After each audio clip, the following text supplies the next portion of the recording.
Good morning, good morning, good afternoon, good evening, hello दोस्तों, clear? Okay, अब शुरू करें बेटा। माहौल सरकार, customs act 1962 amendments, next part. सरकार क्या चल रहा है? कस्टम्स। सर माहौल सरकार, importation and exportation chapter, page number 649, next amendment. Sir इधर ध्यान, इस पूरे चैप्टर में इनफैक्ट जहां जहां पे भी कस्टम क्लियरेंस की बात आती है, जहां जहां पे भी डिपार्टमेंट को ऑर्डर पास करने की बात आएगी, वहां now this people, customs department is developing a customs automated system. क्या डेवलप करें बेटा? Customs automated system. अब क्या करेंगे बेटा? ये सारा सिस्टम ऑटोमेटिक ऑनलाइन करेंगे ये लोग। क्लियर? तो एग्जिस्टिंग सिस्टम अभी बंद नहीं किया, कस्टम्स ऑटोमेटेड सिस्टम भी इन्होंने डेवलप कर दिया। तो पता है हर जगह जहां पे भी ऑर्डर की बात आती है, परमिशन की बात आती है, वहां इन्होंने लिख दिया क्या? In such form and in such manner as may be prescribe. क्या लिख दिया बेटा?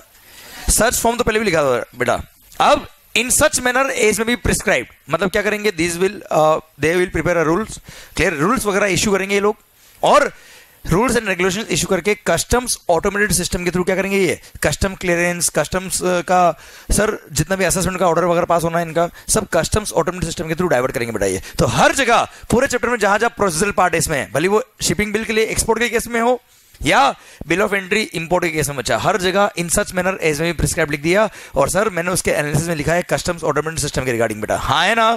क्लियर? इस चैप्टर में मेजरली वही चेंज है, हर जगह वही लिखा है, पर हाँ फिर भी जहां चेंज है हम पढ़ लेते बेटा। ओके, आइए सर, सबसे पहला सेक्शन नंबर 30 में जो अमेंडमेंट हुआ बेटा, सरकार कोई भी वेसल, व्हीकल या एयरक्राफ्ट जब इंडिया में आएगा, क्लियर? सबसे पहले क्या फाइल करता ब्रो? आईजीएम याद है बेटा, इंपोर्ट जनरल मैनिफेस्ट या इंपोर्ट रिपोर्ट व्हीकल के केस में बेटा। क्लियर? सरकार उस आईजीएम में क्या लिखा होगा? Complete detail regarding all the goods which are imported into India. हाँ है ना बच्चा? पर पता है उन्होंने क्या लिख दिया? Complete detail regarding all the goods which are imported into India या फिर एक्सपोर्ट गुड्स। फारूक भाई थोड़ा सा इधर आ जाना बेटा, सुना सर। पॉइंट ये, सारे इंपोर्ट गुड्स, क्या बोला सर? सारे import goods or export goods. Export goods words भी ऐड कर दिया इन्होंने बेटा। क्या बोला बेटा? एक्सपोर्ट गुड्स वर्ड्स भी ऐड कर दिए इन्होंने। वापस सुनना बच्चा, मतलब कभी भी कोई वेसल आएगा तो उस पर जितने भी इंपोर्टेड गुड्स है उनकी इंफॉर्मेशन तो होगी, साथ में एक्सपोर्ट गुड्स की इंफॉर्मेशन भी होगी बेटा। अब एक्सपोर्ट गुड्स की इंफॉर्मेशन मतलब कैसे होगा सर? ये सुना रहे होशियारी, मान लो, वेरी गुड बेटा, सिंगापुर से कोई वेसल आया पर वो पहले गया गोवा, वहां के लिए जो गुड्स थे वहां अनलोड कर दिया बच्चा। क्लियर? रिमेनिंग गुड्स थे मान लो कहां के लिए? मुंबई के लिए, तो मुंबई आएगा बेटा, यहां अनलोड करेगा बच्चा। क्लियर? अब सर क्या होगा? ये भी तो पॉसिबल है सर, गोवा से जब निकला था बेटा तो वहां के एक्सपोर्टर्स को कुछ गुड्स दुबई एक्सपोर्ट करना था, और ये वेसल मुंबई आने के बाद दुबई जाने वाला था बेटा। तो उसने क्या किया? गोवा वाले पर्सन ने उस वेसल पे कुछ एक्सपोर्ट गुड्स भी लोड कर दिए बेटा। तो जब वो मुंबई पोर्ट पे आएगा, अरे कहाँ आएगा बच्चा? मुंबई पोर्ट पे, तो he will file the IGM at Mumbai port बेटा। अब मुंबई पोर्ट पे जब आईजीएम फाइल करेगा तो उसके ऊपर जो डिक्लेरेशन देगा बेटा, उस वेसल पे इंपोर्टेड गुड्स तो ही है बच्चा, अरे साथ में गोवा वाले एक्सपोर्ट गुड्स भी तो है बच्चा। तो बस इन्होंने just for the purpose of clarity इन्होंने लिख दिया कि उस शिपिंग बिल, उस आईजीएम में imported goods plus export goods दोनों लिखी होगी बच्चा। तो सर और एक्सपोर्ट गुड्स वर्ड ऐड की बेटा, कोई खास बात बच्चा नहीं। क्लियर? सर सेकंड अमेंडमेंट इधर ध्यान देखो, लिखा फर्स्ट लाइन पढ़ो बेटा इसकी, section 30। The person in charge of the vessel or aircraft or a vehicle carrying imported goods or export goods, carrying imported goods or export goods shall deliver to the proper officer and arrival manifest or import manifest or import report. हाँ है ना बच्चा? तो और export goods words add किए इन्होंने बच्चा। Clear? समझे? और जो मैंने आपको समझाया वो मैंने नीचे नेक्स्ट पेज पे एनालिसिस ऑफ अमेंडमेंट में भी दे रखा मैंने आपको। ओके बच्चा, ठीक। सेकंड इसी पेज पे बच्चा देखो ध्यान से।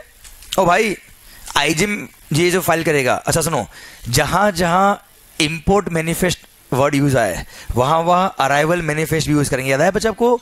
तो वो भी मैंने यहाँ पे जहां जहां इंपोर्ट मैनिफेस्ट लिखा था वहां अराइवल मैनिफेस्ट भी लिख दिया मैंने एक तो, ठीक है। और नीचे देखो इस पेज का लास्ट लाइन बेटा, the arrival manifest or import manifest or import report shall be delivered in such form and such manner as may be prescribe. तो हर जगह ये क्या हुआ बेटा, इन सच फॉर्म तो लिखा होता पहले बेटा, उसको काटा और क्या लिखा, in such manner and such form as may be prescribe. Clear. और इसका एनालिसिस मैंने नेक्स्ट पेज पे देखा बेटा, देखिए नेक्स्ट पेज पे देखो बच्चा, मैंने एनालिसिस ऑफ अमेंडमेंट लिखा रखा, लिखा क्या बच्चा, उसका बी पॉइंट पढ़ना बेटा। Section 30 is amended to provide for prescribing the manner of delivering the manifest through regulations, and उन्होंने रेगुलेशंस इशू करके कस्टम्स ऑटोमेटेड सिस्टम को बना रखा बच्चा, और उसके थ्रू भी ये आईजीएम और आईआर फाइल करना पड़ेगा आपको सर। अरे क्लियर, मतलब कोई खास चेंज हुआ है क्या बच्चा, नहीं। ठीक है, आइए इसी पेज के एंड में देखो बेटा, मैंने लिखा वापस का, अरे रिपीट किया बच्चा, जहां जहां इंपोर्ट मैनिफेस्ट काम आए वहां वहां अराइवल मैनिफेस्ट भी फाइल करना है, अराइवल मैनिफेस्ट भी मानना है बेटा, और जहां जहां एक्सपोर्ट मैनिफेस्ट काम आए वहां वहां डिपार्चर मैनिफेस्ट भी माना जाएगा बच्चा। याद है, पैसेंजर और क्रू अराइवल मैनिफेस्ट या पैसेंजर और क्रू डिपार्चर मैनिफेस्ट बच्चा, याद आया। क्लियर, जो मैंने आपको कस्टम शुरू किया था तब बताया था, वो यहां भी रिपीट किया मैंने आपके लिए। आइए next page,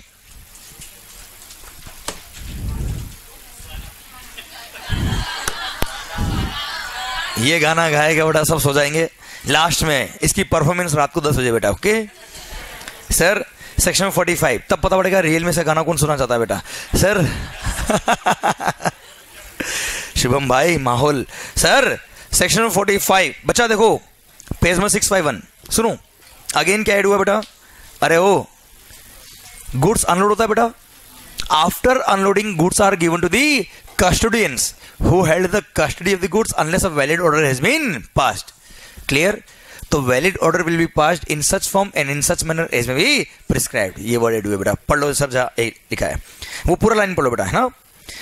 The custodian shall not permit removal of the goods from the customs area or otherwise dealt with except under or in accordance with the permission in writing of the proper officer and in such manner as may be prescribed. मतलब in such manner as may be prescribed word add हुए बेटा।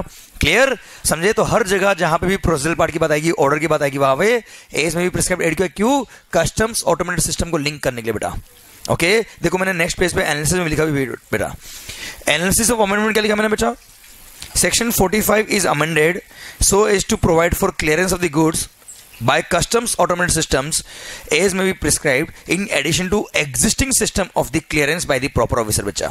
and sir आगे क्या लिखा मैंने, consequential amendments are also made in section number 47, 51 and 60। ये 47 है sir removal of goods वाला बच्चा, हाँ है ना। 50 आगे आ रहा है बेटा, आगे आ रहा है, वहां पे भी सेम पॉइंट लिखे है, वहां पे भी सब जगह in such manner as may be prescribe लिखा बेटा। क्लियर, समझे। 51 है क्या सर, एक्सपोर्ट के लिए जो परमिशन मिलती है बेटा, लेट एक्सपोर्ट ऑर्डर बेटा, ठीक है, सब जगह आपको सेम पॉइंट मिलेगा, एज में भी प्रिस्क्राइब। आइए सर इसी पेज पे देखो बेटा, सेक्शन 46 मिला क्या आपको सर, अरे बिल ऑफ एंट्री फाइल होती है क्या बच्चा, कहां फाइल होगी, कस्टम्स ऑटोमेटेड सिस्टम, ठीक है, ऑनलाइन। सेकंड पॉइंट पढ़ लो बेटा इसका, e filing of bill of entry on the customs automated system has been made mandatory except in cases where the same is not feasible, मतलब practically possible नहीं तो बात अलग हो जाएगी बेटा। अदरवाइज कस्टम्स ऑटोमेटेड सिस्टम पे आपको बिल ऑफ एंट्री फाइल करनी पड़ेगी ऑनलाइन जाके बच्चा। पहले पता ये लिखा था कि इलेक्ट्रॉनिकली आपको बिल ऑफ एंट्री फाइल करना पड़ेगा, पर ये customs automated system word use नहीं किया थे बेटा, अब इन्होंने सिस्टम डेवलप कर दिया बेटा उसका, ठीक है सर। सेम वे अब बिल ऑफ एंट्री देखो नेक्स्ट जो अमेंडमेंट इसी पेज पर, द बिल ऑफ एंट्री में भी इधर for home consumption or for warehousing in the prescribed form था पहले बेटा, तब लिख दिया क्या in such form in such manner as may be prescribe. Clear, समझे मेरी बात।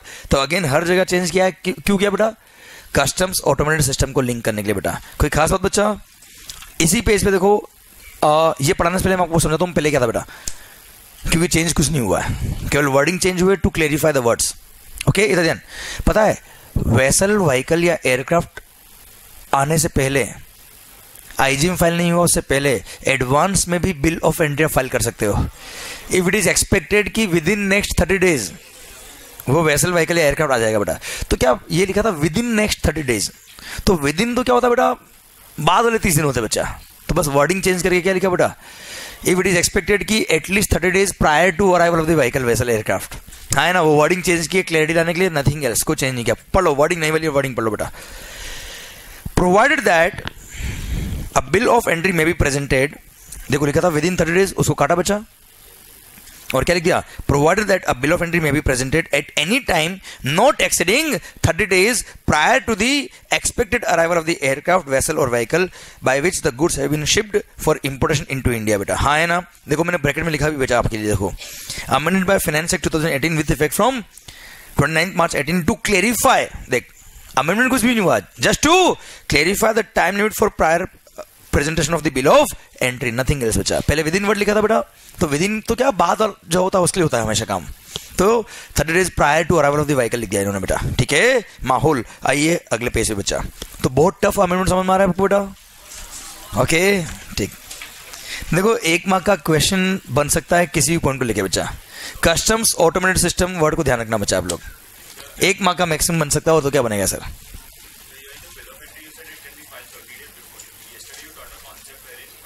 ये बोला था मैंने, हाँ क्या, हाँ हाँ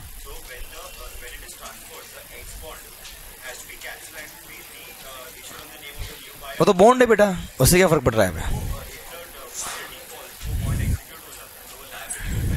हाँ तो क्या दिक्कत है उसका? बिल ऑफ एंट्री का क्या लिंक है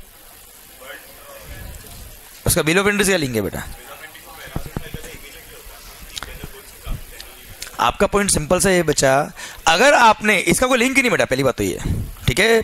सुनना सरकार, अरे आपने वेयरहाउसिंग अगर कभी भी कराया बेटा, तो into bond bill of entry for warehousing file किया, कस्टम्स बॉन्ड आपने वेयरहाउसिंग बॉन्ड आपने साइन किया बच्चा, क्लियर। देन क्या होगा, गुड्स को वेयरहाउस में रखवा दिया आपने बेटा। अब आपने मान लो वेयरहाउस के अंदर गुड्स किसी को बेच दिया, तो जिसको बेचा आपने वो जब तक नया बॉन्ड साइन नहीं करता डिपार्टमेंट को, जब तक डिपार्टमेंट का बॉन्ड एक्सेप्ट नहीं करता है, तब तक आपका bond will continue to be valid. अब इसमें लिंक क्या बेटा बिल ऑफ एंट्री का? कोई लिंक नहीं बचा है 30 दिन का, ओके। ये तो बोला क्या एडवांस में बिल ऑफ एंट्री फाइल करनी बचा है ना, कोई दिक्कत नहीं है। आइए सर नेक्स्ट पेज बच्चा, अगेन सुनो बच्चा, ओ भाई अगेन जो पेज नंबर 653 पे आया बेटा, उसकी फर्स्ट लाइन में चेंज आ रहा है ना बच्चा, अरे आवाज नहीं आ रही भाई, क्लियर। तो सर अगेन पता है बिल ऑफ एंट्री जब फाइल करते हो विथ मैक्सिमम पॉसिबल डॉक्यूमेंट याद आया बच्चा आपको, क्लियर। तो उसमें बस ये लिखा है चेंज करके, पूरा लाइन पढ़े क्या बेटा? वो लाइन पिछले पेज से कंटिन्यू हो रही, तो आप पिछले वाला पॉइंट से शुरू करें बेटा, लास्ट पेज से, पेज नंबर 652 का लास्ट लाइन पढ़िए बेटा।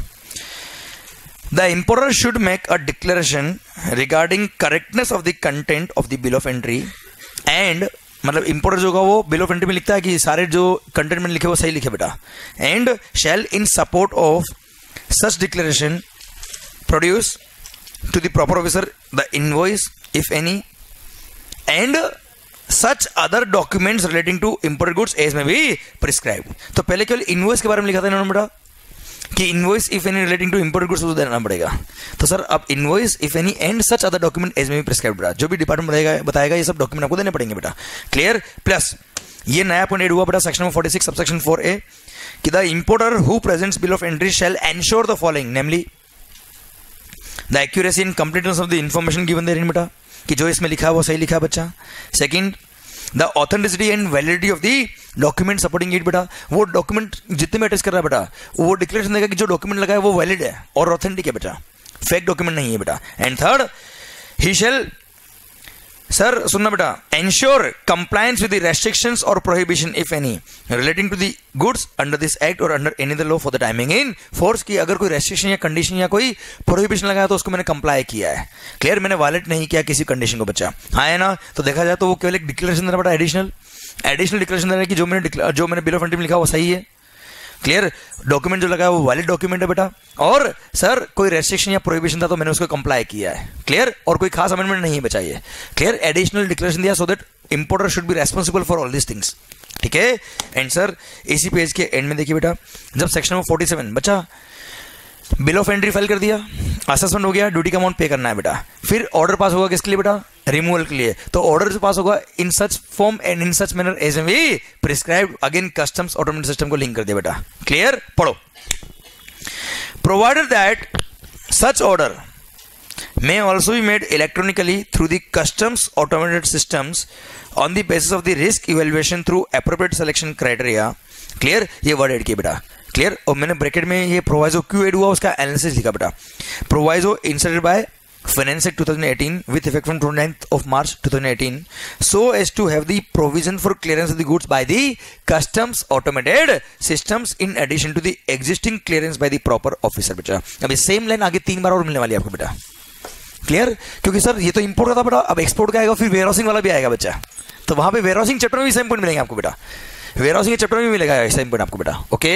तो मतलब देखा जाए तो प्रैक्टिकली इस चैप्टर के अंदर सब जगह क्या लिखा बेटा, कस्टम्स ऑटोमेटेड सिस्टम को लिंक किया बच्चा। ओके ठीक, आइए सरकार नेक्स्ट पॉइंट को डाउट बेटा, सेक्शन 51A मिला क्या बच्चा आपको?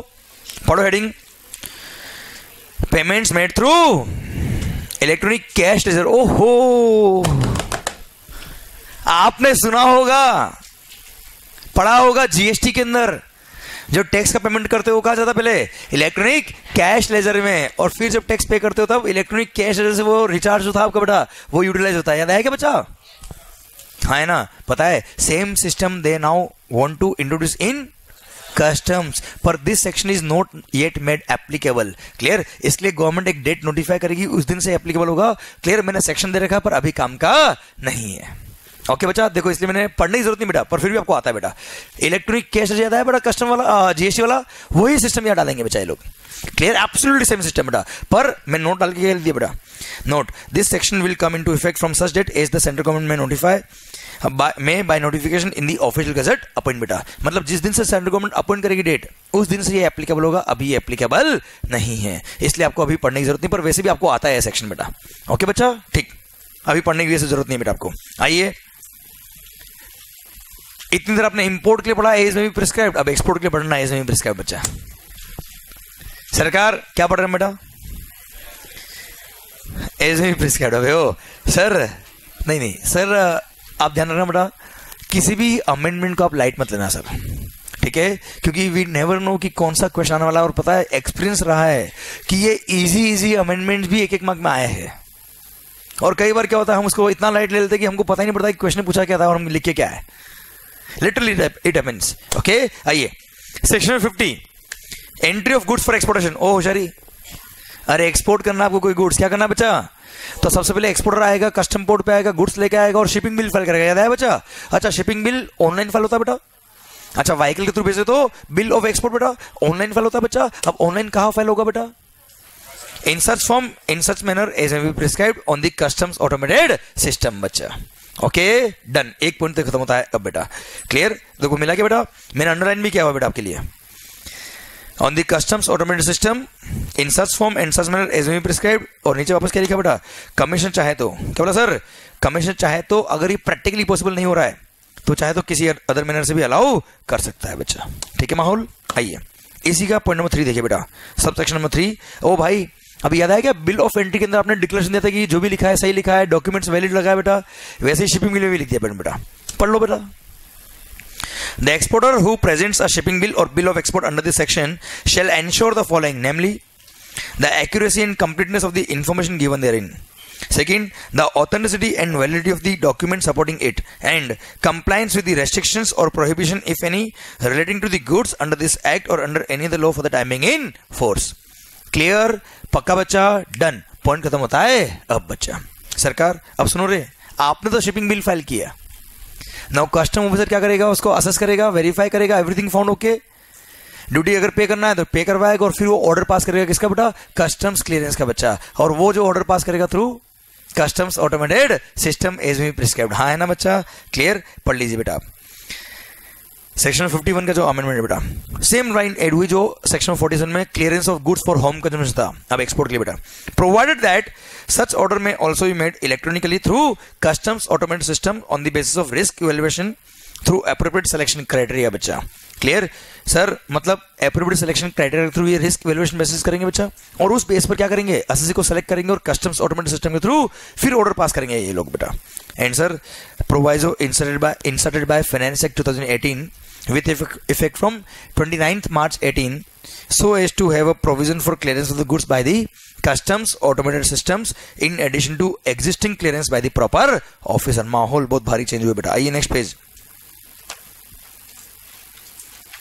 सेक्शन 41 मिला क्या? मजा आ रहा है बेटा पढ़ने में? गुड, पेज निकल रहा ना सर तो मजा आ रहा है सर, बाकी पढ़ने में तो ठीक ठीक लग रहा है सर। बस सर पेज खत्म हो रहे हैं, हमको माहौल तो मजा तो इसमें आ रहा है सर। क्लियर? और सर जैसे ही पेज निकल रहा है ना बेटा, बहुत सारे लोगों की उम्मीद करते सर बड़ी होगी कि हो सकता है हाफ डे में काम हो जाए आज तो सर।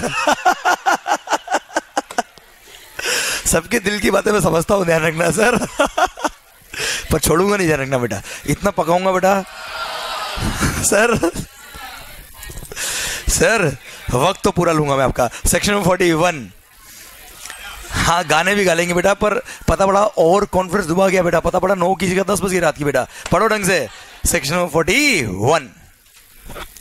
ओ भाई डिलीवरी ऑफ ईजीएम और ईआर। ओ होशियारी, याद आया क्या? आईजीएम अभी पढ़ा हमने बेटा। अब जब वेसल जाएगा तब क्या फाइल करेगा? आईजीएम। वेसल और एयरक्राफ्ट के केस में आईजीएम, क्लियर, और व्हीकल के केस में एक्सपोर्ट रिपोर्ट ईआर बच्चा। हाँ है ना? कौन फाइल करेगा? Person in charge. किस फॉर्म में? In such manner and such form as may be prescribe. Plus सुनो बच्चा, उसने अगर जितना टाइम डिपार्टमेंट दिया उस टाइम में नहीं दिया तो याद है बेटा, आईजीएम या ईजीएम वगैरह लेट फाइल करता तो 50,000 तक का पेनल्टी बेटा। पर्सन इंचार्ज है बच्चा। तो एक्चुअली क्या था बेटा, आईजीएम में तो लिखा हुआ था ये कि अगर उसने लेट फाइल किया तो 50,000 तक का पेनल्टी लग जाएगा उसमें बच्चा, पर ईजीएम और ईआर के लिए बात लिखी हुई नहीं थी, इसलिए इन्होंने यहां पे भी लिख दिया कि ईजीएम और ईआर टाइम पे फाइल नहीं किया जो हम प्रिस्क्राइब करेंगे उस टाइम में बेटा, तो ऐसे केस में 50,000 तक का पेनल्टी हम लगा देंगे किस पे बेटा? Person in charge of the conveyance है बच्चा। बोले सर। माहौल सेक्शन 41 पढ़िए बेटा, पूरे पढ़ ले क्या? पूरे लाइन पढ़ा। The person in charge of a conveyance carrying export goods और, पहली बात तो बेटा एक्सपोर्ट गुड्स और इंपोर्टेड गुड्स भी वर्ड लिखा बेटा। क्यों? इधर याद आया? एक मिनट बेटा, ईजीएम फाइल होता है एक्सपोर्ट गुड्स लिए बच्चा, पर मान ले वो गोवा से निकला था बेटा, तो गोवा से निकला तो गोवा में उसने ईजीएम फाइल किया होगा बच्चा, पर उसके वेसल पे कुछ गुड्स वो भी थी जो इंपोर्टेड थी बेटा, जो बॉम्बे जाने वाली बच्चा। तो सिंगापुर से लाया, मुंबई के लिए भी कुछ गुड्स थी बेटा, तो गोवा से जब निकलेगा तो वहां पे ईजीएम फाइल करेगा, तो उस पे एक्सपोर्ट गुड्स तो होंगे, साथ में इंपोर्टेड गुड्स भी तो थे बच्चा उस पे। तो सर बस इन्होंने वर्ड ऐड किया एक्सपोर्ट गुड्स और इंपोर्टेड गुड्स बच्चा। Clear? Just for clarity purpose, बाकी कोई खास बात नहीं बेटा। समझा मेरी बात बेटा? Very good. The person in charge of the conveyance carrying export goods और imported goods shall before departure of the conveyance from a customs station delivered to the proper officer in the case of a vessel or aircraft an export manifest by presenting electronically and in case of a vehicle an export report। आइए क्या लिखा बेटा? In such form and such manner as may be prescribed, and in case the person in charge fails to deliver the departure manifest or export manifest or export report or any part thereof within such time, then the proper officer and the proper officer is satisfied that there is no sufficient cause for such delay बेटा, मतलब late होने का कोई reasonable reason नहीं था उसके पास बच्चा, तो ऐसे केस में such person in charge shall be liable to pay a penalty not exceeding ₹50,000 बच्चा। तो 50,000 की पेनल्टी उस पर लगेगी, ये वर्ड भी ऐड कर दिया बेटा। कोई खास बात बच्चा नहीं? तो ये जो मैंने समझाया वो नीचे वापस मैंने एनालिसिस ऑफ अमेंडमेंट लिखा बेटा, मैंने हर सेक्शन में अमेंडमेंट के एनालिसिस दिया बच्चा आपको, ठीक है? क्लियर सरकार? आइए नेक्स्ट पेज बच्चा।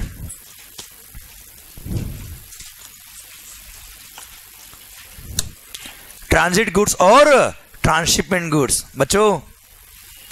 ट्रांजिट गुड्स तो याद आया क्या बेटा? The goods which are not to be unloaded at the port in India, हाँ है ना, जिसका डेस्टिनेशन कुछ और पोर्ट है, which may be in India may not be in India बच्चा, हाँ है ना, उसको बोलते हैं ट्रांजिट गुड्स, उसमें कोई चेंज नहीं बच्चा। ट्रांसशिपमेंट गुड्स याद है बच्चा? वो गुड्स जिसको मुंबई पोर्ट पे अनलोड किया है पर उसका डेस्टिनेशन कुछ और पोर्ट है बेटा, and that other port may be in India may not be in India बच्चा, हाँ है ना। तो सर इसके लिए मुंबई पोर्ट पे bill of transshipment goods file करना पड़ता है या डिक्लेरेशन ऑफ ट्रांसशिपमेंट गुड्स बेटा, याद आया बच्चा आपको? In such form and in such manner as may be prescribed, ये वर्ड एड हुए और कोई चेंज नहीं हुआ बच्चा, हाँ है ना। देखो सर दोनों जगह क्या लिखा बेटा, पढ़ लो सर। ट्रांसशिपमेंट गुड्स के लिए these goods should not be prohibited goods, पहली बात तो ये बच्चा। सेकंड क्या लिखा है बेटा? If imported goods are intended for transshipment, a bill of transshipment shall be presented to proper officer in such form and such manner as may be prescribed। कोई खास बात बच्चा नहीं। और सर जहां पे गवर्नमेंट ऑफ इंडिया का government of foreign country के साथ में एक इंटरनेशनल ट्रीटी हुआ है, बायलैटरल एग्रीमेंट हुआ है, वहां पे instead of bill of transshipment goods एक डिक्लेरेशन ऑफ ट्रांसशिपमेंट गुड्स से भी काम चल जाता है, and that declaration of transshipment goods shall be filed in such form and such manner as may be prescribed. मतलब चेंज कुछ भी नहीं हुआ, बस कस्टम ऑटोमेटेड सिस्टम को लिंक करने के लिए in such form and such manner as may be prescribed इन्होंने ऐड किया बट, हाँ है ना। क्लियर? पक्का बच्चा? भारत माता की जय। आइए बच्चा next point, next amendment, next chapter पढ़ा दिया कल। अरे हाई सी सेल मिला गया बच्चा आपको? वैसे इस पेज पे कुछ चेंज नहीं, पर फिर भी मैंने आपको दिया है पूरा टॉपिक। हाई सी सेल भी आ गया और नेक्स्ट पेज याद है बेटा, वेयर हाउस के अंदर अगर आपने गुड्स को बेचा है, ठीक है, और उसके दोनों इलस्ट्रेशन बच्चा। माहौल आपने घर पे जाके पढ़ा बेटा, इसको समझ में आया बेटा? क्लियर? जिन लोगों ने नहीं पढ़ा, ऑफिस वगैरह थे, कोई बात नहीं, अब पढ़ना नहीं तो वापस पढ़ना पड़ेगा सर। आइए next page, page number 715 warehousing. अरे मिला क्या? अब मिला बच्चा? बच्चे एज में भी प्रिस्क्राइब।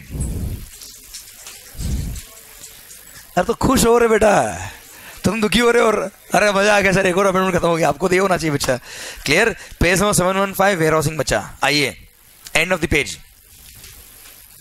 सुनो, इतनी उम्मीद मत लगाओ कि आगे वाला फटाफट होने वाला है, आगे टाइम लगने वाला भी। अच्छे बड़े अमेंडमेंट बड़ा, और उनमें से क्वेश्चन 100% एक्सपेक्टेड है मेरे को, ठीक है? पर हाँ अभी ये पढ़ो अच्छे से बेटा। बहुत सालों तो सोचे सर हमारा मन रखने के लिए बोल रहे हैं। क्लियर? सर इधर ध्यान बच्चा, ये होशियारी क्या पढ़ रहे हैं बेटा? वेयर हाउसिंग बेटा, सुना रहे हो होशियारी? सबसे पहली बात, अगर आपको कभी भी वेयर हाउसिंग कराना है गुड्स का कस्टम मोडेड वेयर हाउस में, तो आप into bond bill of entry for warehousing file करेंगे। गुड्स का असेसमेंट होगा, ड्यूटी का अमाउंट निकलेगा, पेमेंट नहीं करना है, वेयर हाउसिंग बॉन्ड साइन करना है, thrice the amount of duty का बेटा। क्लियर? फिर आपको क्या मिलेगा बेटा? Permission for warehousing. अरे क्या मिलेगा बच्चा? तो permission for warehousing shall be given in such form and such manner as may be prescribe. ठीक है? क्लियर? देखिए बेटा यहाँ पे लिखा है प्रोवाइडेड दैट, मिला बच्चा आपको? देखो ऊपर वाला सबसेक्शन 1 भी पढ़ो आप साथ में। When the provisions of section 59 have been complied with, मतलब बॉन्ड साइन कर दिया बच्चा आपने। With respect to any goods, the proper officer may make an order permitting the removal of the goods from the custom station for the purposes of deposit in a warehouse, provided that such order may also be made electronically through the customs automated systems on the basis of risk evaluation through appropriate selection criteria। बच्चा हाँ है ना? Clear? तो कुल मिला के proviso add क्या क्यों? So as to have the provision for clearance of the goods by the customs automated systems in addition to existing clearance by the proper officer। बच्चा हाँ है ना बच्चा? माहौल। आइए अगले 2 पॉइंट भी सेम वर्ड से बच्चा। अच्छा सुनो रे, अभी तो वेयर हाउसिंग का परमिशन लिया बेटा, फिर आपने वेयर हाउस करवाया बच्चा, अब गुड्स को वेयर हाउस में रखवा दिया, अब आपको रिमूव करना है वेयर हाउस से। किसके लिए? होम कंजम्पशन के लिए। तो sir x bond bill of entry for home consumption file करेंगे, ड्यूटी रीअसेस होगी बेटा, वो भी रेट ऑफ ड्यूटी अगर चेंज हुआ तो उसके रेस्पेक्ट में बेटा रीवैल्यूएशन कभी नहीं होता है, रेट ऑफ एक्सचेंज भी कभी चेंज नहीं होगा बच्चा। Clear? Sir rate of duty के अगर चेंज हुआ है तो उसके अकॉर्डिंग रीअसेस हो गया, ड्यूटी का अमाउंट निकल गया, ड्यूटी पे किया with interest with penalty with fine अगर है तो बेटा पे किया, फिर out of customs charge order pass हो जाएगा। क्या पास होगा बेटा? Out of customs charge order pass हो जाएगा in such form and such manner as may be prescribed through customs automated system. हाँ है ना बच्चा? ये पढ़ लो बेटा, टॉप पे लिखा है मैंने, पेज नंबर 722 बेटा। देखो मैंने जानबूझ के ऊपर सिंस वो सेक्शन पिछले पेज से कंटिन्यू हो रहा था इसलिए मैंने section number 68 removal for home consumption बेटा लिंक किया आपके लिए। तो इस सेक्शन में ये वर्ड ऐड हुए बेटा, provided that the order for clearance of the goods for home consumption may also be made electronically through customs automated systems on the basis of risk evaluation through appropriate selection criteria बच्चा हाँ है ना? And this proviso is inserted so as to have the provision of clearance of the goods by customs automated systems in addition to existing clearance by the proper officer बच्चा हाँ है ना बच्चा? Absolutely copy करके paste नीचे वाले point में भी ऐड किया बच्चा ये पॉइंट। सुनो रे होशियारी, अगर आपने bill of entry for export file किया, क्या फाइल किया बेटा आपने?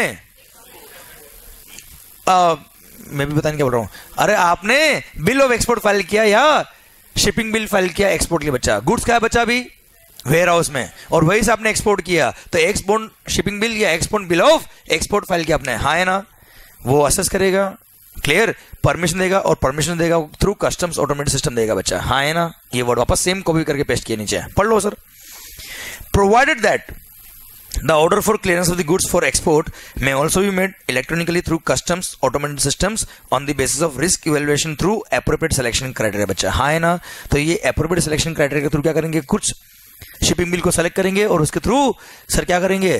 कस्टम्स ऑटोमेटेड सिस्टम के थ्रू असेस करके फिर ऑर्डर पास करेंगे कि एक्सपोर्ट का परमिशन मिला बच्चा आपको। कोई खास बात नहीं। आइए अगला पॉइंट, जो नेक्स्ट चेंज है बेटा वो बैगेज वाला रूल चैप्टर था ना बेटा, उसमें अपना टॉपिक था कि इंपोर्ट और export by post, import export by post. तो वहां पे चेंज हुआ कि बाय पोस्ट तो हर जगह लिखा था बेटा और जहां जहां बाय पोस्ट वर्ड काम आया था वहां ऑथोराइज्ड कुरियर भी लिख दिया बच्चा। तो इंपोर्ट एक्सपोर्ट बाय पोस्ट या ऑथोराइज्ड कुरियर ये वर्ड ऐड हुए बच्चा। क्लियर? देखो हर जगह मैंने अंडरलाइन करके आपको बताया कि ये अमेंडमेंट है बेटा। मिला आपको बच्चा? देखो ऑल दी आर्टिकल्स, अच्छा आर्टिकल मतलब गुड्स बेटा, वो सीए वाला आर्टिकल नहीं है। All the articles, okay ignore बेटा sorry, all the articles imported by post or courier are delivered to the postal authorities or authorised courier बच्चा। हाँ है ना, मतलब कुल मिला के बेटा आजकल देखो ना यार, ई कॉमर्स कितना चल रहा है बच्चा, हाँ है ना। तो ऑथराइज्ड कुरियर के थ्रू भी क्या होता है, इंपोर्ट एक्सपोर्ट होता है बेटा। तो जहां जहां जो जो प्रोविजन बाय पोस्ट के लिए एप्लीकेबल थे वो सब ऑथराइज्ड कुरियर के लिए भी एप्लीकेबल होगा बच्चा। और जहां जहां पोस्ट लिखा था वहां और कुरियर भी लिख दिया, और जहां जहां authorised officer of the courier लिखा था बेटा, सॉरी पोस्ट ऑफिसर लिखा था वहां ऑथराइज्ड कुरियर लिख दिया गया बच्चा। ठीक है, देखो नीचे भी लिखा बेटा, अगर ये तो था इंपोर्ट के लिए, नीचे देखा बेटा इन case of export bye post और कुरियर बच्चा लिख दिया गया बेटा, क्लियर। और नीचे लिखा बेटा पोस्टल अथॉरिटी और ऑथराइज कुरियर बच्चा। कोई खास बात बच्चा नहीं सर, देखो मैंने जानबूझ के एक लाइन लिखी बेटा, section number 83 and section number 84 are amended by finance act 2018 with effect from 29 March 18 so as to include, पढ़ो, so as to include reference to goods imported or exported by courier through authorized courier also बच्चा। हाँ है ना, तो section number 83 और 84 में देखो बार बार जहां जहां कुरियर लिखा बेटा, जहां जहां पोस्ट था वहां कुरियर भी लिख दिया बच्चा। कोई खास बात बच्चा नहीं। आइए अगला अमेंडमेंट। अब जो हम अमेंडमेंट पढ़ रहे हैं बेटा वो सर्च सीजर वाला जो चैप्टर था हमारा, था ना बेटा, search seizure confiscation and miscellaneous provisions बच्चा। उसमें कुछ सेक्शंस ऐड हुए, 3-4 जगह अमेंडमेंट हुआ और अच्छे अमेंडमेंट्स है। अब आपको वक्त लगेगा, आराम से पढ़ना, जल्दी मत करना बच्चा, क्लियर। ओके सरकार, पता है नहीं पता आपको बेटा, इसलिए तो आप पढ़ना है बेटा। माहौल अमेंडमेंट कैसे पता होगा वो आपको बेटा, पढ़ो सेक्शन 109A पढ़ना बेटा, पढ़ो ना रे, हेडिंग पढ़ो केवल बेटा। क्या वापस पढ़ो बेटा, क्या बोला ना, वापस पढ़ना बेटा। कंट्रोल्ड डिलीवरी के लिए पावर मिल गया गवर्नमेंट का बच्चा। ये क्या होता है मैं बताऊं आपको, चलो आपने वो सिंघम मूवी देखी बेटा, सिंघम नहीं देखी बेटा आपने, उसमें बेटा वो संजय दत्त था बेटा, हाँ याद आया बच्चा है ना, क्लियर सर। सिंघम मूवी में जो अजय देवगन बेटा संजय दत्त था बेटा, ओके हाँ सर। अब ये कंफर्म करिए, नहीं अजय देवगन ही था बेटा। ये बोल रहे ये कौन सी मूवी थी, अच्छा दूसरी कोई आई होगी। सर तो पता है वो गोटिया, हाँ यस यस यस परफेक्ट, अब याद आ गया बेटा मूवी, वो सही पकड़े सही पकड़े। तो वो गोटिया गौतम जी, सॉरी साइकिल वाले बेटा, माहौल, उसकी बेटी खुश क्या हो रहा है आसाराम सर। आदमी खराब है बेटा सर। छोटी वाली बेटी बेटा, उसको वो किडनैप किया था शायद, है ना बेटा, क्लियर। जिसमें वो फिर जयकांत सेक्रेटरी ने फोन करके बोला था कि तेरे को क्या लगता है मैं 4 नाइट्स और 5 डेज का कोई पैकेज भेज रहा हूं बेटा, सब याद तेरे को बेटा, क्लियर। सर अब वो पता है, वो फिर उसको सिंघम को पता पड़ गया था, फिर वो उसने, हाँ नहीं उससे पहले डैड पकड़ ले ऐसे बोल देगा बेटा मूवी का, यू नो वो फिर स्पेशल सीन याद है बेटा। फिर वो तमिलनाडु का कोई पर्सन था, वो काले काला सा बेटा, वो है ना सर, जिसके बाल क्लियर बड़े शानदार थे बच्चा, मलिंगा टाइप में थे बेटा, सुनना बेटा मलिंगा से अच्छे थे बेटा उसके बाल। तो सर वो कार लेके भाग रहा था, उसको फिर सिंघम ने इधर से घुमा के एकदम कार से स्टाइल से खड़ा हो गया था, वो गेट खोल गया था बच्चा, फिर उसको क्लियर। और फिर उसको जैसे ही वो सामने आया, क्लियर, एक गोली मारी, पहले तो उसको मारा था, फिर उसने बोला नहीं फिर टायर लगा था बेटा, याद है, क्लियर। तो वैसे क्या आवाज निकाल रहे हो सर। और फिर वो गाड़ी ऐसे टर्न करके ऊपर उछल गई थी बेटा, क्लियर। फिर उसको ऐसा निकाल के ऐसे कहते याद है बेटा, हाँ है ना। तो सर पता है उसको पकड़ा था ना जब बेटा, तो फिर वो उसको पुलिस थाने लगे थे बच्चा, क्लियर, उसको मारे तो वो पता नहीं क्या हो रहा था बेटा, याद आया? क्लियर, जो उनको लैंग्वेज समझ नहीं आ रही थी बेटा, फिर एक वो तमिल का वहाँ पे पुलिस वाला था बेटा, उसने कंफर्म किया था बेटा, याद आया? बोला यार सही बोल रहा है, फिर उसको जेल में फिट किया बेटा। फिर सिंघम ने बोला कि इसको पकड़ने के लिए मेरे को गाँव का आइडिया लगाना पड़ेगा। फिर उसने क्या किया था बेटा, उसको छोड़ दिया था बेटा, याद आया? जबकि उसको लग रहा था छोड़ा नहीं, भाग गया बेटा वो, याद आया? फिर वो भाग के कहाँ पहुंचा था बेटा? शिवा के पास, याद आया बेटा? हाँ है ना। और जैसे ही शिवा के पास पहुंचा वो, क्लियर, वैसे ही सिंघम और पूरी टीम वहां पहुंच गई बेटा, याद आया?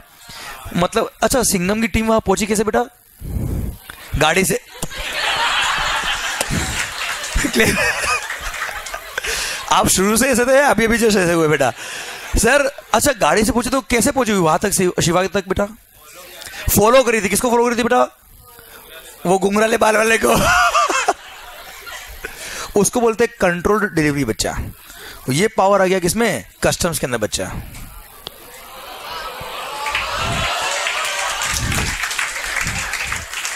मतलब कोई भी पर्सन अगर इलीगल इंपोर्ट एक्सपोर्ट कर रहा है बच्चा, तो उसको इलीगल इंपोर्ट एक्सपोर्ट करने दो और उसका हम पीछा करेंगे, फॉलो करेंगे बेटा, सो दैट पूरी गैंग पकड़ में आ जाए बच्चा।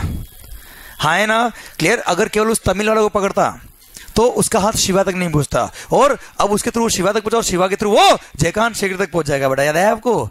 अरे हाँ है ना? Yes sir. तो ये पावर ऐड हो गया कहा? कस्टम्स के अंदर बच्चा। बोले यस सर। माहौल डन। अब पढ़ो हेडिंग वापस बच्चा सर। हेडिंग पढ़ो, heading power to undertake controlled delivery बच्चा। अभी समझ में आया बच्चा आपको हेडिंग?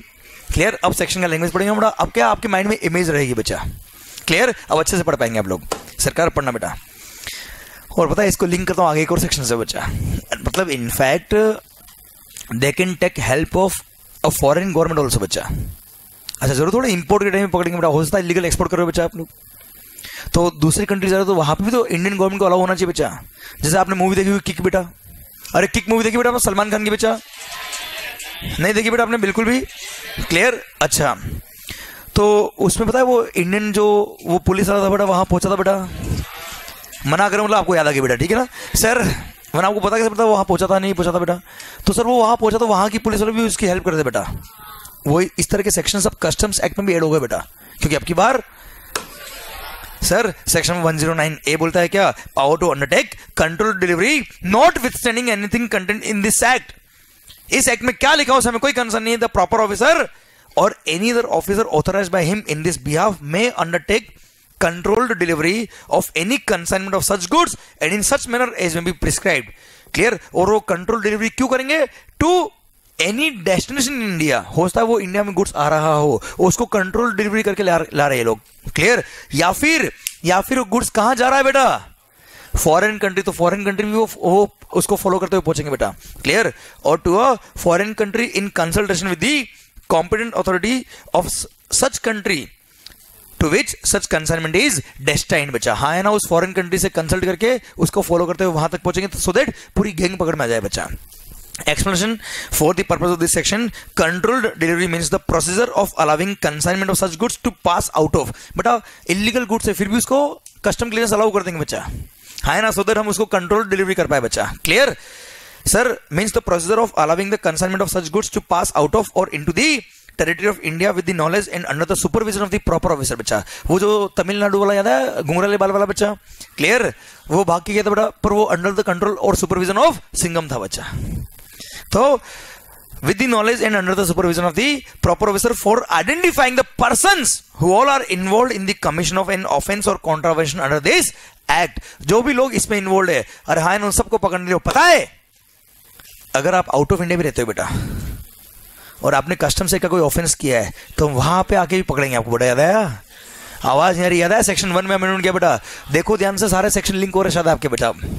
क्लियर। अब सर आपने केवल उसको पढ़ लिया होता, समझा नहीं होता तो शायद ये सेक्शन लिंक नहीं होता बेटा, क्योंकि अगर आपने कोई ऑफेंस किया और आप आउट ऑफ इंडिया हो तो वहां भी कस्टम से अप्लाई होगा बच्चा। क्लियर। समझे? माहौल। आइए सर नेक्स्ट पॉइंट पढ़ते हैं बेटा हम। एक काम करूँ क्या यार, एक और सेक्शन आगे जो इससे लिंक होता है वो पढ़ूंगे आपको, तो मजा आएगा सर आपको। Page number 784।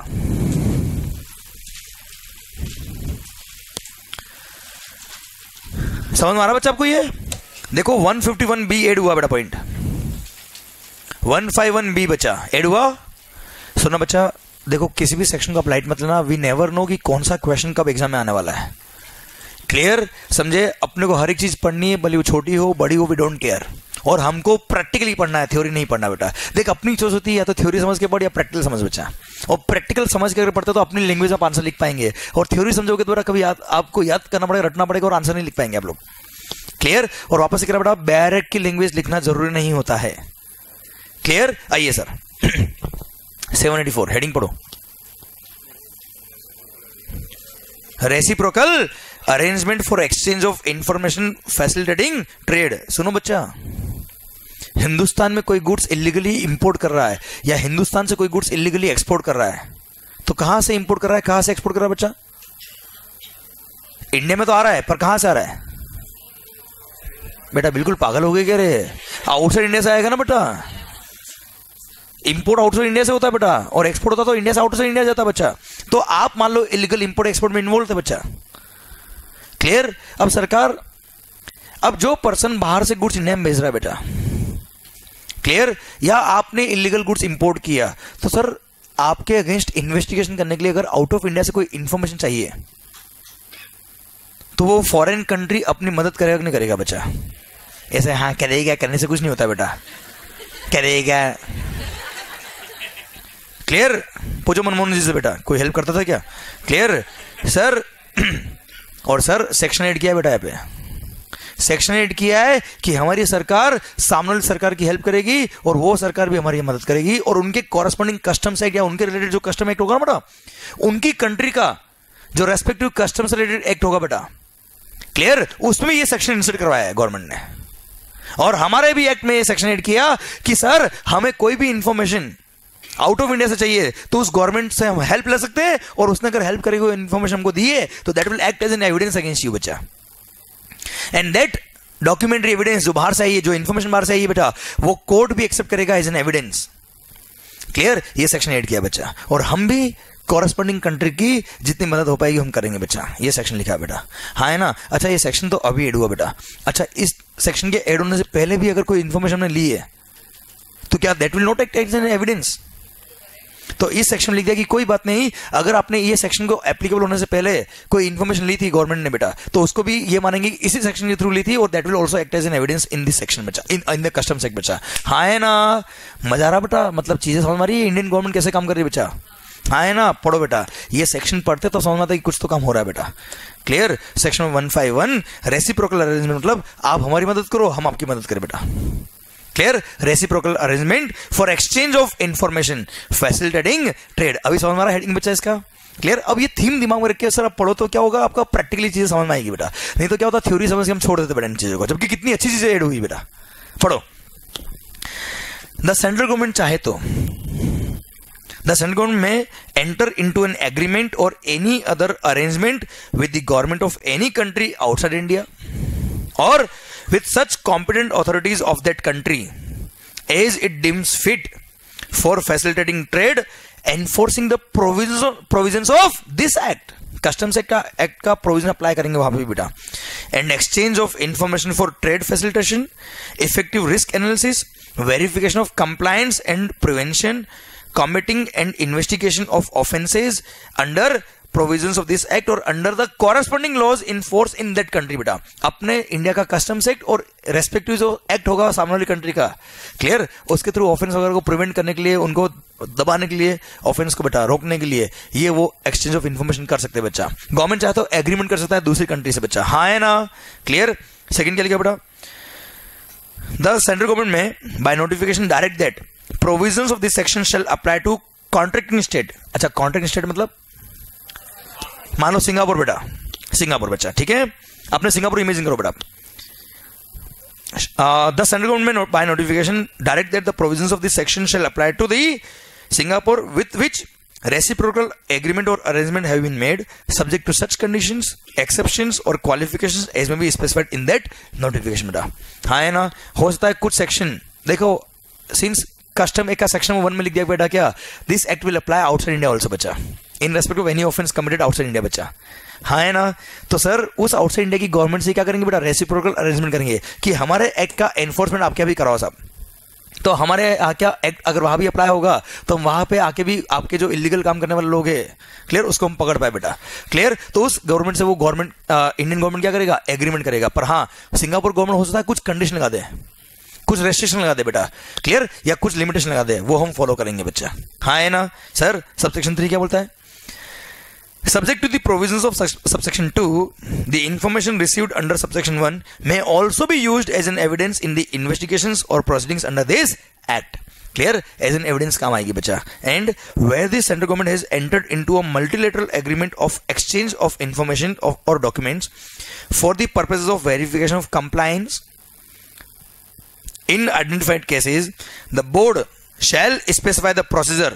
भाई अगर गवर्नमेंट ने क्या किया, ये सेक्शन के पावर को यूज करके नोटिफाई कर दिया कि ये कंट्री से हम ये इन्फॉर्मेशन ले सकते हैं, तो उसके लिए प्रोसीजर क्या होगा, वो सीबीसी नोटिफाई करेगा, सीबीआईसी बच्चा। The board shall specify the procedure for such exchange, the conditions subject to which such exchange shall be made. ऐसा नहीं ऑफिसर डायरेक्ट फोन उठा के बात कर रहा है गवर्नमेंट के ऑफिसर से बच्चा, ऐसा नहीं, क्लियर, किस प्रोसीजर से वो इन्फॉर्मेशन लेंगे बेटा। And designation of the person through whom such information shall be exchange, कौन सा ऑफिसर इसके लिए प्रॉपर ऑफिसर होगा, वो भी सीबीआईसी क्या करेगा सर, स्पेसिफाई करेगा बेटा।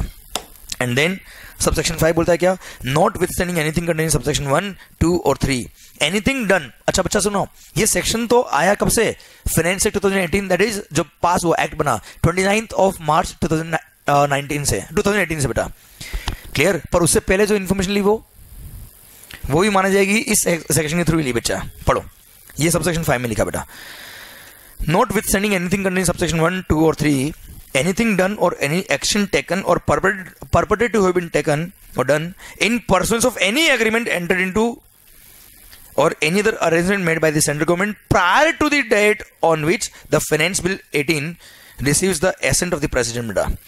मतलब ये एक्ट पास होने से पहले अगर कोई हमने काम किया इस तरह का, तो shall be deemed to have been done or taken under the provisions of this section बेटा, मतलब उसको भी ऑथेंटिक मानेंगे और उसमें जो हमने इन्वेस्टिगेशन के टाइम में कुछ इन्फॉर्मेशन ली उसको भी एविडेंस मानेंगे बच्चा। एंड सर खत्म होता है सेक्शन, अब बस एक्सप्लेन करके बोला क्या, कॉन्ट्रैक्टिंग स्टेट मतलब सिंगापुर बच्चा, क्लियर, पढ़ो बेटा। For the purpose of this section the expressions contracting state means any country outside India in respect of which agreement or arrangements have been made by the central government with the government of or authority of any of such country through an agreement or otherwise, मतलब Singapore government हो गया बेटा। And corresponding law मतलब जैसे India के अंदर customs act 1962 है, ऐसा ही वहां पे जो सिंगापुर का जो एक्ट होगा उसको बोलते हैं कॉरस्पॉन्डिंग लॉ बेटा। Corresponding law means any law in force in contracting state corresponding to any of the provisions of this act or dealing with offenses in that country corresponding to any of the offense under this act। तो अपने act के हिसाब से कोई activity offence है तो वहां के जिस एक्ट के हिसाब से वो एक्टिविटी ऑफेंस होगी उस कॉरस्पॉन्डिंग स्टेट के सर कॉरस्पॉन्डिंग लॉ को बोलेंगे कॉरस्पॉन्डिंग लॉ बेटा। हाँ है ना, कोई खास बात है क्या बच्चा, नहीं, क्लियर। मतलब सर पॉइंट खत्म होता है। अब कुल मिला के कंक्लूजन ये रहा बेटा कि गवर्नमेंट के पास पावर है कि वो चाहे तो किसी भी कंट्री से एग्रीमेंट कर ले बेटा, रेसिप्रोकल एग्रीमेंट कर ले, अरेंजमेंट कर ले कि आप हमको इन्फॉर्मेशन दोगे हम आपकी मदद करेंगे, हम और सर हम आपको इन्फॉर्मेशन देंगे आप हमारी मदद करना बच्चा। अरे क्लियर। और जो उन्होंने इन्फॉर्मेशन डॉक्यूमेंट वगैरह लिए that will act as an evidence against you बच्चा। बोलो यस सर, पक्का बेटा, डन। भारत माता की जय। क्लियर। मतलब देखा जाए ना बच्चा तो बहुत टफ सेक्शन नहीं है बच्चा, पर प्रैक्टिकल लाइफ की बात करें तो चोरों पे बहुत बड़ा एक प्रेशर आ गया बेटा इसकी वजह से। क्लियर, पक्का। आएंगे बेटा कहां, वापस पीछे बेटा जहां मैंने छोड़ा था बेटा। तो 2-3 सेक्शन कैसा लिंक हुए बच्चा कि पहले बता तो सेक्शन नंबर 1, फिर यहां पे लिखा क्या कंट्रोल डिलीवरी, और फिर ये वाला सेक्शन बेटा। ओके सर, हम आएंगे कहां, पेज नंबर 771 सेक्शन नंबर 110 बच्चा। क्लियर। उसमें एक छोटा सा चेंज हुआ है बेटा, कोई भारी चेंज नहीं है, पर हाँ सर अच्छा चेंज है बच्चा। इधर इधर होशियारी।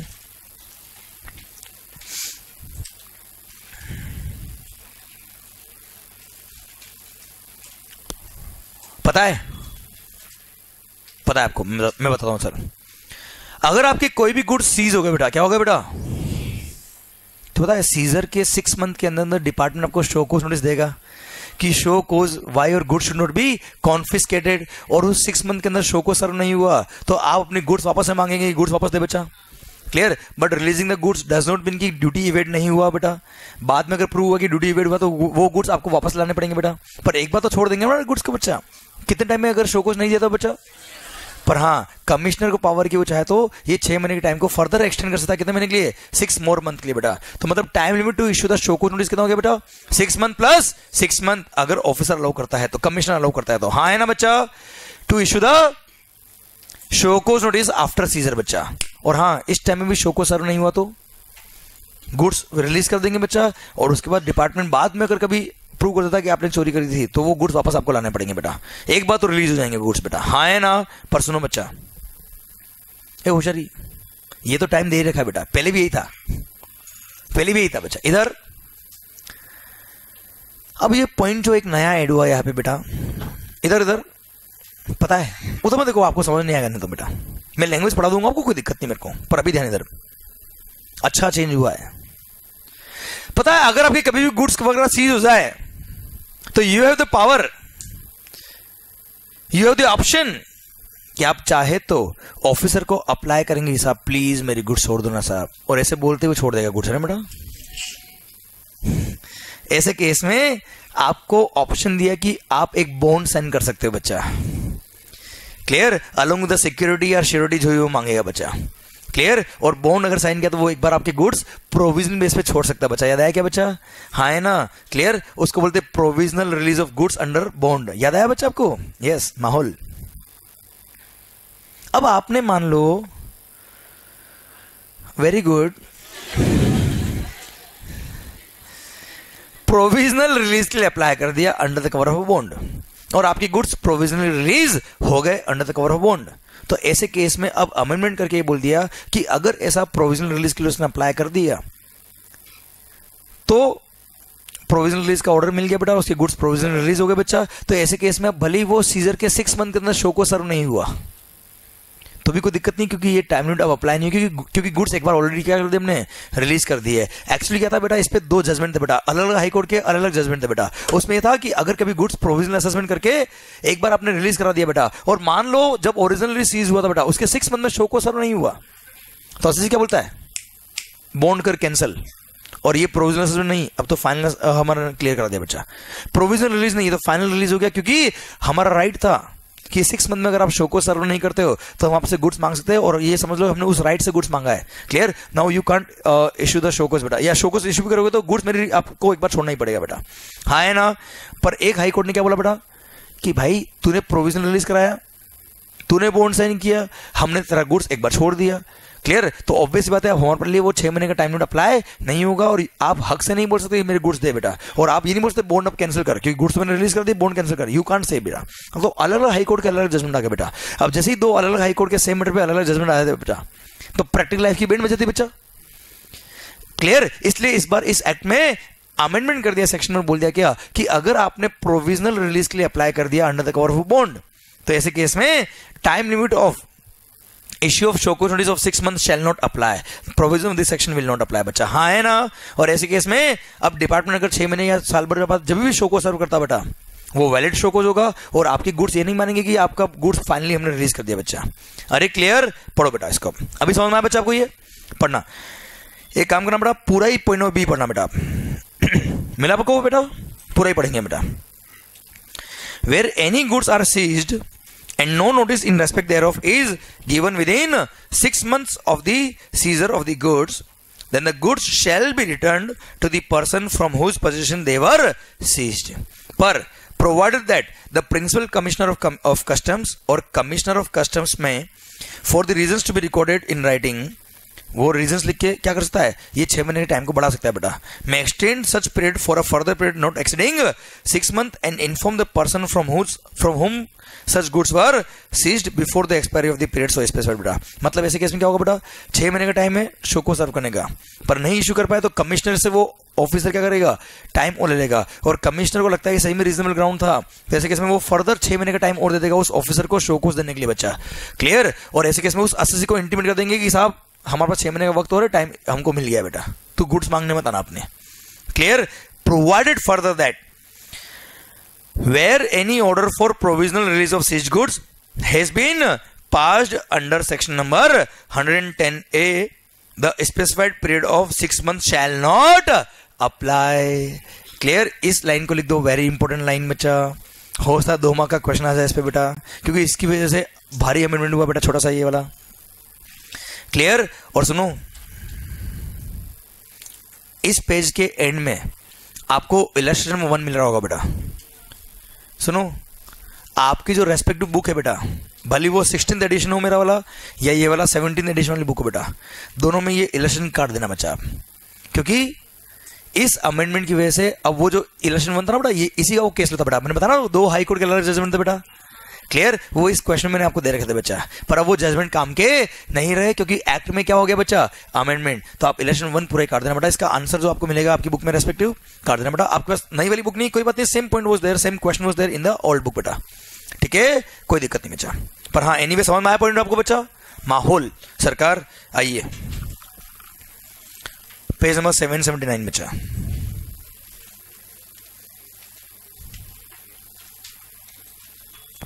मिला आपको बेटा? पढ़ना क्या लिखा है सेक्शन नंबर 122 में अमेंडमेंट बेटा। और सुनो रे, कोई खास बात नहीं बेटा, कोई काम का नहीं है।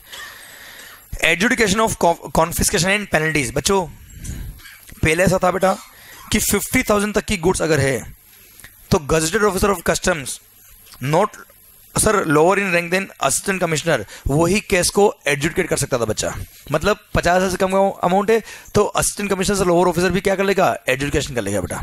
पर अगर 50,000 से ऊपर का अमाउंट है बेटा, पर 5 लाख तक का अमाउंट है बेटा, तो असिस्टेंट कमिश्नर या डिप्टी कमिश्नर ही उस केस को हैंडल करेगा। क्लियर? उससे बड़े वाले केस अगर हुए तो विदाउट एनी लिमिट कमिश्नर या जॉइंट कमिश्नर ही उसको क्या करेगा, एडजुडिकेट करेगा। ऐसा पहले था बच्चा। पर 50,000 5 लाख ये कोई बहुत बड़ा अमाउंट नहीं होता बेटा। इसलिए गवर्नमेंट ने क्या कर दिया, उस पॉइंट को तो कर दिया डिलीट, और बोल दिया क्या, इतनी लिमिट हम वो लिमिट तक वो असेसमेंट कर पाएगा जितना हम प्रिस्क्राइब करेंगे, बाय हम ऑर्डर इशू करेंगे बच्चा। मतलब जो एक्ट में लिमिट थी उसको हटा दिया बच्चा, और बोर्ड को पावर दे रखा कि वो चाहे तो क्या कर देगा, ऑफिसर को ऑथराइज कर देगा कि इतना अमाउंट तक के केस को तू हैंडल करेगा, इतना अमाउंट तक के केस को तू हैंडल करेगा बच्चा। कोई खास बात है क्या बच्चा?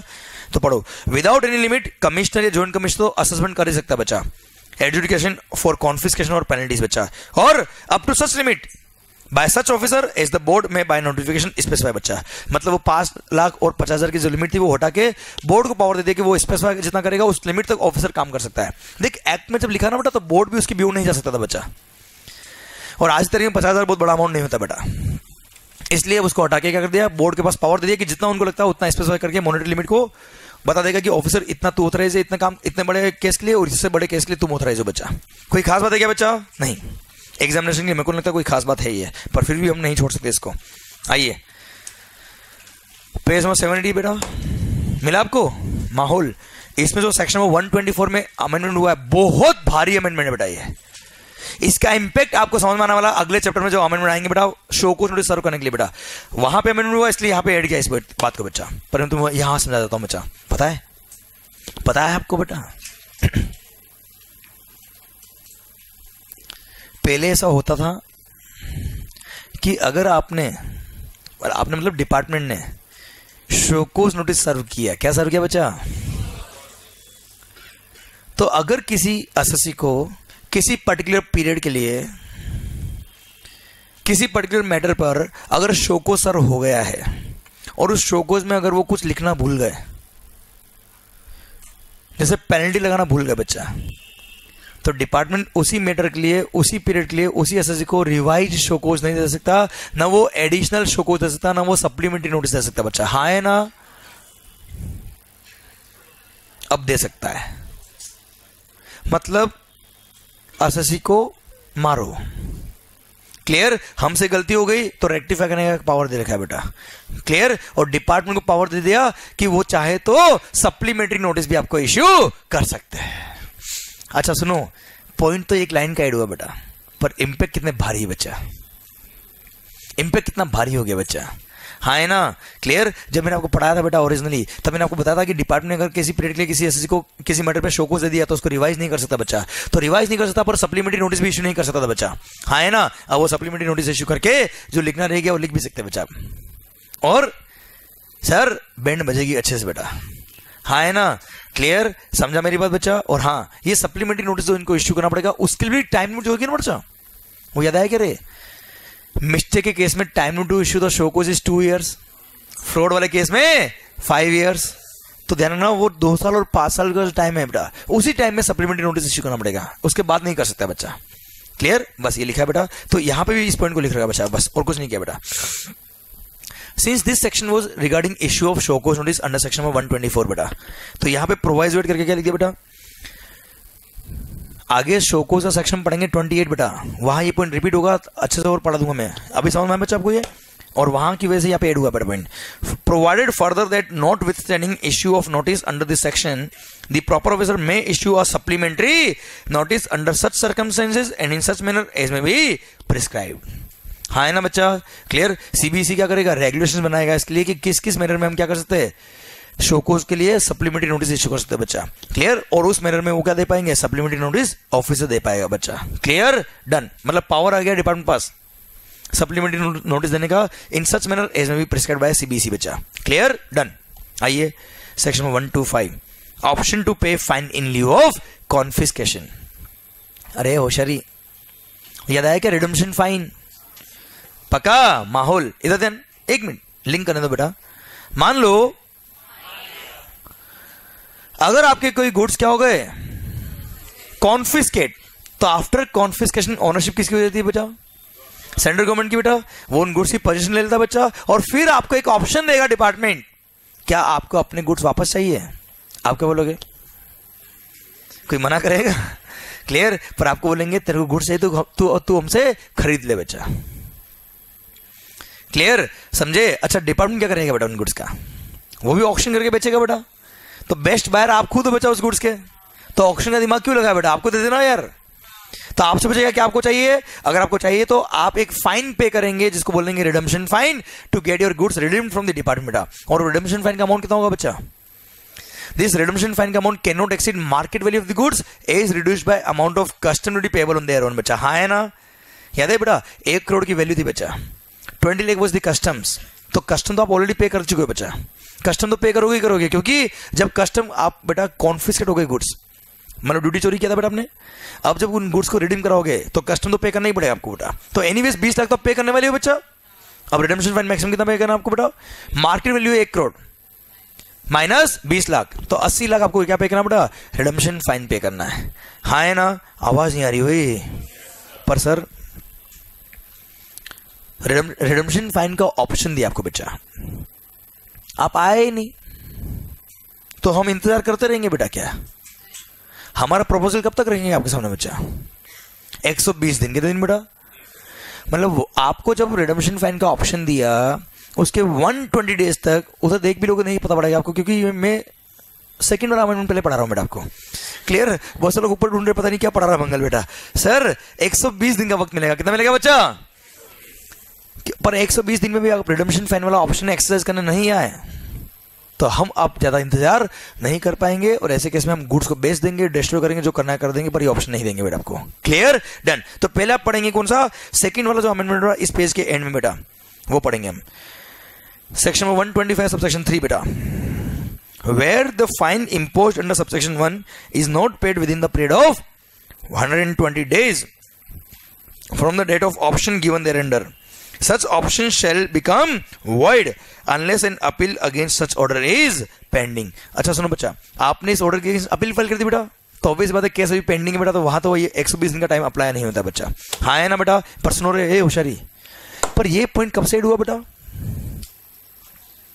फाइनेंस एक्ट 2018 से एड हुआ बेटा। किस डेट से बेटा, 29 मार्च 2018 से बच्चा।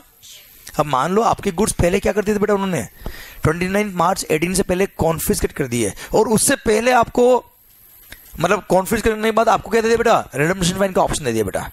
अब सर जब रिडम्पशन फाइन का ऑप्शन मान लो जनवरी 2018 में आपको दे दिया बच्चा, अब उस टाइम तो 120 दिन का कोई लिमिट था नहीं बच्चा, तो आपने कहा ठीक है यार कर लेंगे, क्या है जल्दी।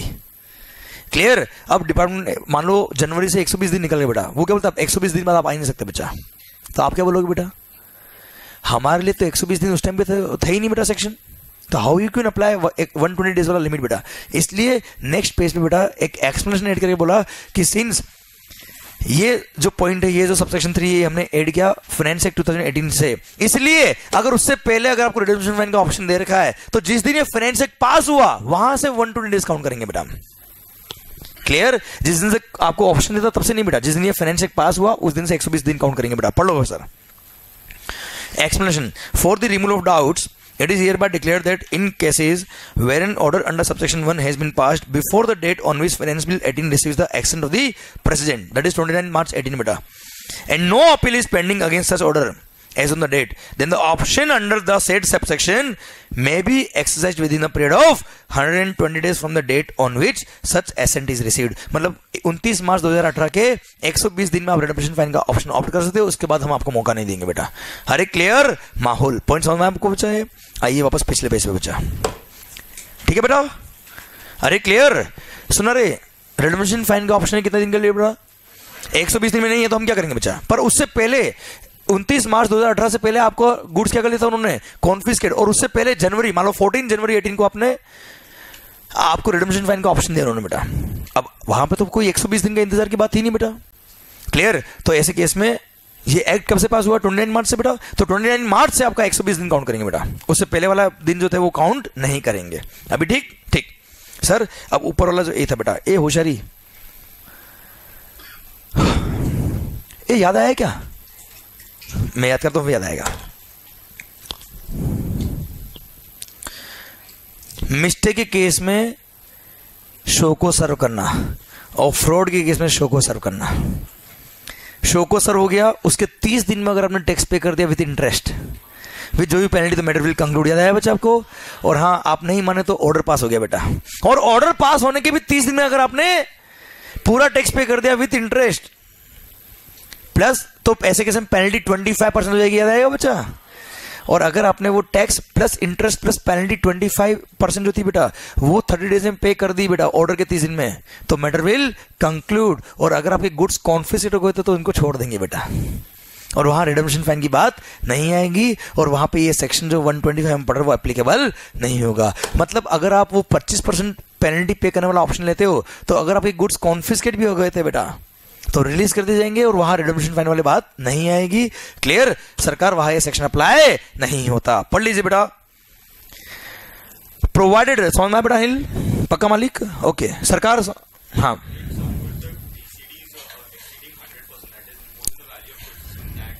दैट एवरी केस बच्चा, यहां कोई एक्सेप्शन नहीं है बच्चा।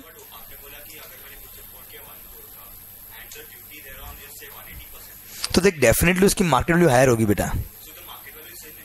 Yes, market value in India बेटा, ऑब्वियस बात है।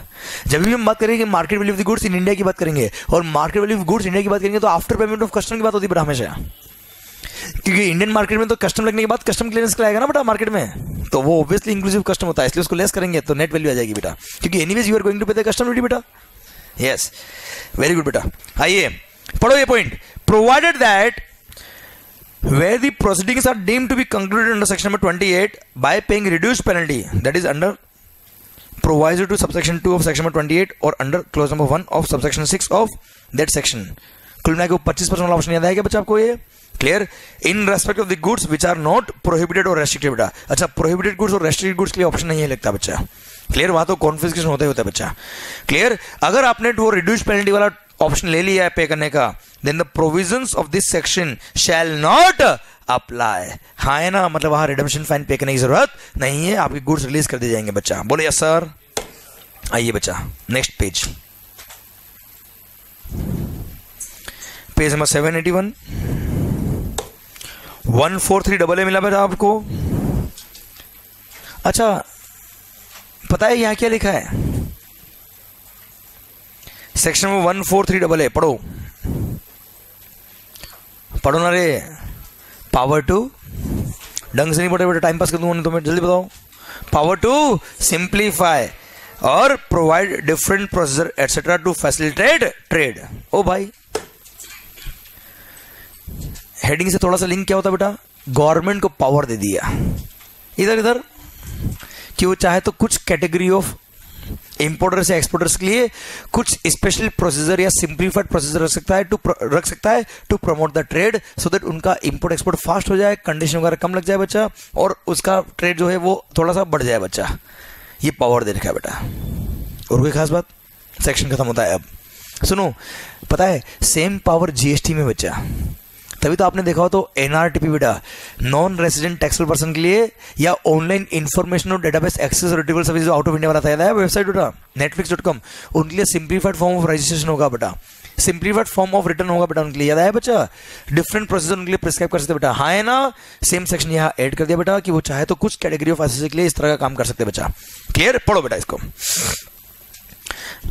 Notwithstanding anything in any of the provisions of this act, the board may, for the purposes of facilitating the trade, take such measures or prescribe separate procedure or documentation for a class of importer or exporter, or for such category of goods, or on the basis of mode of transport of goods। वो notify करके बोल सकते हैं, simplify process कर सकते हैं, किसके respect में? In order to maintain. वो सिंप्लीफाई क्यों करेंगे बेटा? In order to maintain transparency in the import और एक्सपोर्ट डॉक्यूमेंटेशन बच्चा। या फिर सेपरेट प्रोसीजर वगैरह क्यों प्रिस्क्राइब करेंगे बेटा? टू एक्सपेडिट क्लियरेंस और release of the goods entered for export या इंपोर्ट बेटा, मतलब फास्ट काम करने के लिए बेटा। या फिर to reduce the transaction cost of clearance of the importing और एक्सपोर्टिंग द गुड्स। या फिर सेपरेट प्रोसीजर क्यों रखवाएंगे बच्चा उनके लिए? For maintaining balance between customs control and facilitation of the legitimate trade बेटा, मतलब ट्रेड वालों को भी बेटा ऐसा नहीं लगे कि हेडेक लगे बेटा उनको। क्लियर? और कस्टम वालों को भी ये नहीं लगे बेटा कस्टम चोरी होने का चांस हो बच्चा। दोनों को बैलेंस करने के लिए वो चाहे तो सेपरेट प्रोसीजर भी प्रिस्क्राइब कर सकते हैं बेटा। पावर दे रखा है, कोई खास बात नहीं है बच्चा।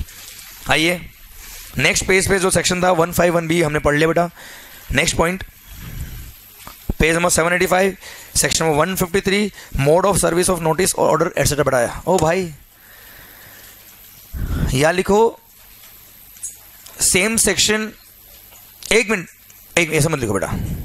पता है पहले ऑर्डर सर्व करने का जो मोड था बेटा कस्टम्स के अंदर, ये वाला सेक्शन 2 या 3 लाइन का दे रखा था केवल बच्चा।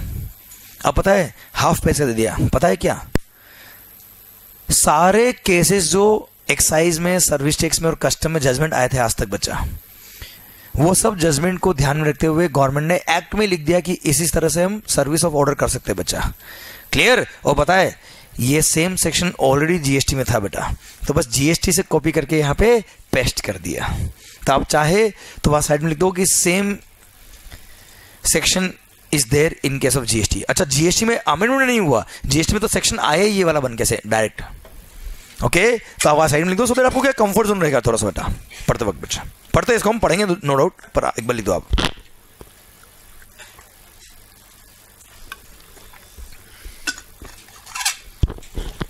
मतलब जिन लोगों ने जीएसटी के अंदर ये सेक्शन ढंग से पढ़ा हुआ है, क्लियर, वो तो डायरेक्ट एक तरह से रिपीट हो रहा है सेक्शन आपके लिए बेटा। ओके पर वापस पढ़ लेंगे, कोई दिक्कत नहीं है। सरकार अरे पता है जीएसटी हो या कस्टम्स हो, नोटिस सर्व होना चाहिए। क्या होना चाहिए बेटा? एसएससी को रिसीव होना चाहिए। केवल issuance of notice is not of relevance बच्चा। क्लियर? सर्विस ऑफ नोटिस या ऑर्डर इज रिलेवेंट, क्योंकि सर जिस दिन वो सर्व होता है वहां से टाइम लिमिट चालू होती है अपील फाइल करने की बच्चा। क्लियर? सर वहां से टाइम चालू होता है उसके रिप्लाई देने का बच्चा। हाँ है ना? और सर वो 2 साल और 5 साल जो है ना शोकोज सर्व करने का टाइम बेटा, वो शोकोज इश्यू करने का टाइम नहीं है, शोकोज सर्व करने का टाइम है। तो पीरियड ऑफ लिमिटेशन के लिए सर्विस ऑफ नोटिस और ऑर्डर इज सो एसेंशियल बच्चा। हाँ है ना? क्लियर? तो सरकार किस मोड से सर्व करेंगे बेटा? सुनना, अगर आपकी फैमिली के अंदर आपने एड्रेस दे रखा घर का बच्चा, और फैमिली में कोई एडल्ट मेंबर रहता है आपके साथ बच्चा, भतीजा रहता है बेटा आपका, नेफ्यू, उसको अगर ऑर्डर सर्व करके दे दिया तो मानेंगे सर्व हो गया कि नहीं मानेंगे बेटा? आवाज नहीं आ रही है। मान लेंगे सर हो गया। ज्योति एंटरप्राइज केस में जजमेंट था बच्चा, मैंने पढ़ाया भी था आपको। हाँ है ना बच्चा? उसकी वजह से जीएसटी के अंदर सेम सेक्शन में लिख दिया था बेटा, वही चीजें यहां लिख दी बच्चा। सर एक जजमेंट और था सर्विस टैक्स के केस में कि एसएससी के लॉयर को, एडवोकेट को ओपन कोर्ट में सर क्या किया, ऑर्डर पास कर दिया, अनाउंस कर दिया और बोल दिया तू केस हार गया बच्चा, और उसने घर आके बताया ही नहीं बेटा। 2 साल बाद डिपार्टमेंट रिकवरी करना है एसएससी के पास। एसएससी बोलता है क्या, मेरे को तो ऑर्डर आपने दिया ही नहीं। बोला आपके ऑथराइज रिप्रेजेंटेटिव को हमने ऑर्डर दे दिया था, ओपन कोर्ट में अनाउंस कर दिया था। आपके बोलते हाँ तो आपने उसको क्यों दिया, हमको बोलना था। अरे तूने उसको क्यों भेजा, तू आ जाता। क्लियर, इसलिए जजमेंट आया था एसएससी के अगेंस्ट और बोला था हम ऐसे कैसे मानेंगे कि सर हो गया बच्चा। अब क्या ऐसे जजमेंट की बात ही नहीं आएगी, झगड़ों की बात ही नहीं आएगी, क्योंकि एक्ट में लिख दिया है सारी बातें बच्चा। तो जितने भी जजमेंट आए इस तरह के आए थे बेटा सर्विस ऑफ ऑर्डर और नोटिस को लेके, उन सबको मर्ज करके इन्होंने क्या कर दिया, एक्ट में लिख दिया, बात खत्म कर दी बच्चा। ठीक है, पढ़ो सर, अच्छा पॉइंट है, गुड पॉइंट बेटा, ध्यान रखना, गुड पॉइंट। सर इसको प्लीज लिख देना, गुड पॉइंट बेटा। सर अब मैं लिखूंगा एग्जाम में आ सकता है, फिर आप बोलोगे शायद, और इतने नाटक क्यों कर बेटा, गुड पॉइंट लिख दो बेटा, समझ जाओगे आप खुद ही बेटा। Mode of service of notice order etcetera बेटा, any order, decision, summon, notice और any other communication under this act or rules made thereunder may be served in any of the following modes, namely by giving or tendering it directly to the addressee बच्चा, या importer या exporter को दे दिया बेटा, या उसके customs broker को दे दिया। माहौल, ये भी जजमेंट था बेटा एक, कि कस्टम ब्रोकर को दिया तो मानते हैं सर नहीं हुआ बेटा, यहाँ पे एसएससी केस जीता था बेटा, अब हार जाएगा बच्चा, क्यों, एक्ट में लिख दिया बच्चा। क्लियर, या हिज ऑथराइज्ड रिप्रेजेंटेटिव दे दिया बेटा, इंक्लूडिंग एम्प्लॉई, लो भाई, एडवोकेट आ गया जजमेंट बेटा इसमें भी, और any other person or any adult member of his family residing with him बच्चा, हाँ है ना, इनको दे दिया, मतलब सर हो गया। ये क्लोज नंबर ए ही सबसे ज्यादा इंपॉर्टेंट बेटा, आधे से ज्यादा केस तो इसने खत्म कर दिया बेटा। Clear, second mode of delivery बेटा, सर वो डिलीवर करेंगे बाय रजिस्टर्ड पोस्ट और स्पीड पोस्ट और कुरियर विथ एक्नॉलेजमेंट ड्यू बेटा। अच्छा, एक्नॉलेजमेंट ड्यू क्या होता बेटा, आपको जब रिसीव होता तो साइन करता है रिसीव हुआ बच्चा। Clear, delivered to the person for whom it is issued or to his authorised representative if any at his last known place of business or residence, या फिर sending it to the email address as provided by the person to whom it is issued, या फिर to the email address which is available in his any of the official correspondence of such person बच्चा। आपके letter head पे बेटा देखना, आप letter head पे reply देते हो ना डिपार्टमेंट को बेटा, उस लेटर हेड पे अगर ईमेल आईडी लिखा हुआ है उस पे ईमेल भेजते मान लेंगे सर हो गया, ले आप ये नहीं बोलते मैंने चेक किया ही नहीं। क्लियर, सर हो गया मान लेंगे बेटा, आपने चेक किया नहीं, we don't care. Clear, then by publishing it in a newspaper widely circulated in the locality in which the person to whom it is issued is last known to have resided or carried on the business। जिस area में आप रहते हो या जिस area में आप business करते हो बच्चा, क्लियर, या लास्ट जहाँ करते थे आप बिजनेस बेटा, वहाँ के लोकल न्यूज़पेपर में हम क्या कर देंगे बेटा, इसको पब्लिश कर देंगे और सब मान लेंगे कि सर हो गया बच्चा, क्योंकि सर उस एरिया में आप जहाँ रहते थे या पब्लिश हुआ तो वहाँ कोई ना कोई तो दोस्त होगा आपका बेटा। क्लियर, उसने वो बता दिया होगा कि तेरे लिए न्यूज़ आई है बेटा, हाँ है ना। क्लियर, तेरा नाम छपा है बेटा आज अखबार में, सर तेरा नाम फेमस हो गया बच्चा आज। क्लियर, भले डिफेम हो कैसा भी बेटा, मान लेंगे सर हो गया बच्चा। या फिर अच्छा ये भी पॉसिबल अगर नहीं बेटा, जंगल में रहते हो बेटा, क्लियर, न्यूज़पेपर छोड़ो बेटा, जानवर भी नहीं आते वहाँ पे। क्लियर, तो ऐसे केस में सर आपका जो एड्रेस है बेटा वहाँ पे आके ऑफिसर क्या कर देगा, चिपका देगा, मान लेंगे सर हो गया बेटा। क्लियर, पर ऑफिसर गया वापस आया ही नहीं बच्चा। क्लियर है सर मतलब अगर ये मोड भी प्रैक्टिकली पॉसिबल नहीं हो पा रहा है तो ऐसे केस में जिस ऑफिसर ने ऑर्डर या नोटिस वगैरह इश्यू किया है वो अपने ऑफिस में सर नोटिस बोर्ड पे हैंग कर देगा, मान लेंगे सर हो गया बेटा। याद है पॉइंट आपको? यस, माहौल मतलब याद तो है बेटा आपको। Sir by affixing it in some conspicuous place at the last known place of business or residence of the person to whom it is issued, and if such mode is not practicable for any reason बच्चा, है ना, घूमने रहते बेटा उस घर में सब। क्लियर, ऑफिस जन्म डर लगता बेटा, गया वापस आ गया बेटा, मैं तो नहीं जाऊंगा, तुम चले जाओ। क्लियर, ना हो पाएगा। Clear, then by affixing a copy thereof on the notice board of the office or uploading on the official website if any बेटा, डिपार्टमेंट अपनी वेबसाइट पे अपलोड कर देगा, लग गया है। क्लियर, सर हो गया बच्चा, हाँ है ना। और हाँ, एवरी सच ऑर्डर, डिसीजन और समन और नोटिस और in any communication shall be deemed to have been served on the date when it is tendered or published or a copy thereof is affixed या uploaded in such manner as provided in subsection 1 बेटा।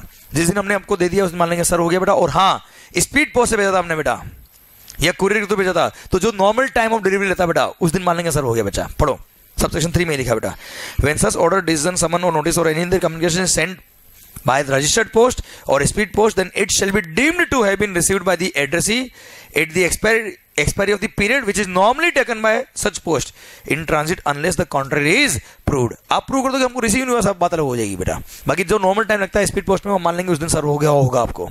Okay, Bharat माता की जय। Sir इसके नीचे section में 157 दे रखा है क्या बच्चा? कोई खास चेंज नहीं बचा है। इधर इधर ये क्या लिखा है, हेडिंग पढ़ना एक बार बेटा। General power to make the regulations. इधर हो होशियारी, सीबीएसई के पास पावर है कि वो रेगुलेशन बना सकता है बेटा। अब सुनो, आप जब से आज आए हो बेटा तब से as may be prescribed in such manner as may be prescribe पढ़ रहे हो ना बेटा। तो जहां जहां इन such manner as may be prescribe लिखा बेटा वो सब सेक्शन वापस यहाँ रिपीट कर दिया बेटा। क्यों? वहां लिखा एज में भी प्रिस्क्राइब और यहाँ रेगुलेशन का सेक्शन जो पावर दे रखा बेटा उस पावर में लिखा कि जहां जहां वो वर्ड लिखे थे बेटा उनके लिए रेगुलेशन बनाने का पावर किसके पास बेटा? बोर्ड के पास पावर है। और वो पावर को यूज करके उन्होंने कई सारे रेगुलेशन भी बनाए बेटा। कल पता है आपने पढ़ा बेटा प्रोविजनल असेसमेंट के लिए रेगुलेशन बन गया तो बताया कि कितने टाइम में आप डॉक्यूमेंट देंगे, कितने टाइम में वो असेसमेंट करेगा बच्चा। क्लियर? वो रेगुलेशन बनाने का पावर यहां से मिला इनको बच्चा। तो जहां जहां लिखा था एज में प्रिस्क्राइब वो सब वर्ड नेक्स्ट पेज देखो ऐड हो गए बेटा कि सीबीएसई के पास पावर है कि वो चाहे तो रेगुलेशन बना सकता है। किनके रेस्पेक्ट में बेटा? देखो पॉइंट नंबर डी पढ़े बेटा। The time and manner of finalization of provisional assessment, manner of conducting pre-notice consultation हम पढ़ने वाले थोड़ी देर बाद बेटा। Clear? Circumstances under which and in such manner in which supplementary notice may be issued, कि किस तरह से supplementary notice वगैरह issue हो पाएगा, किन किन केस में issue हो पाएगा।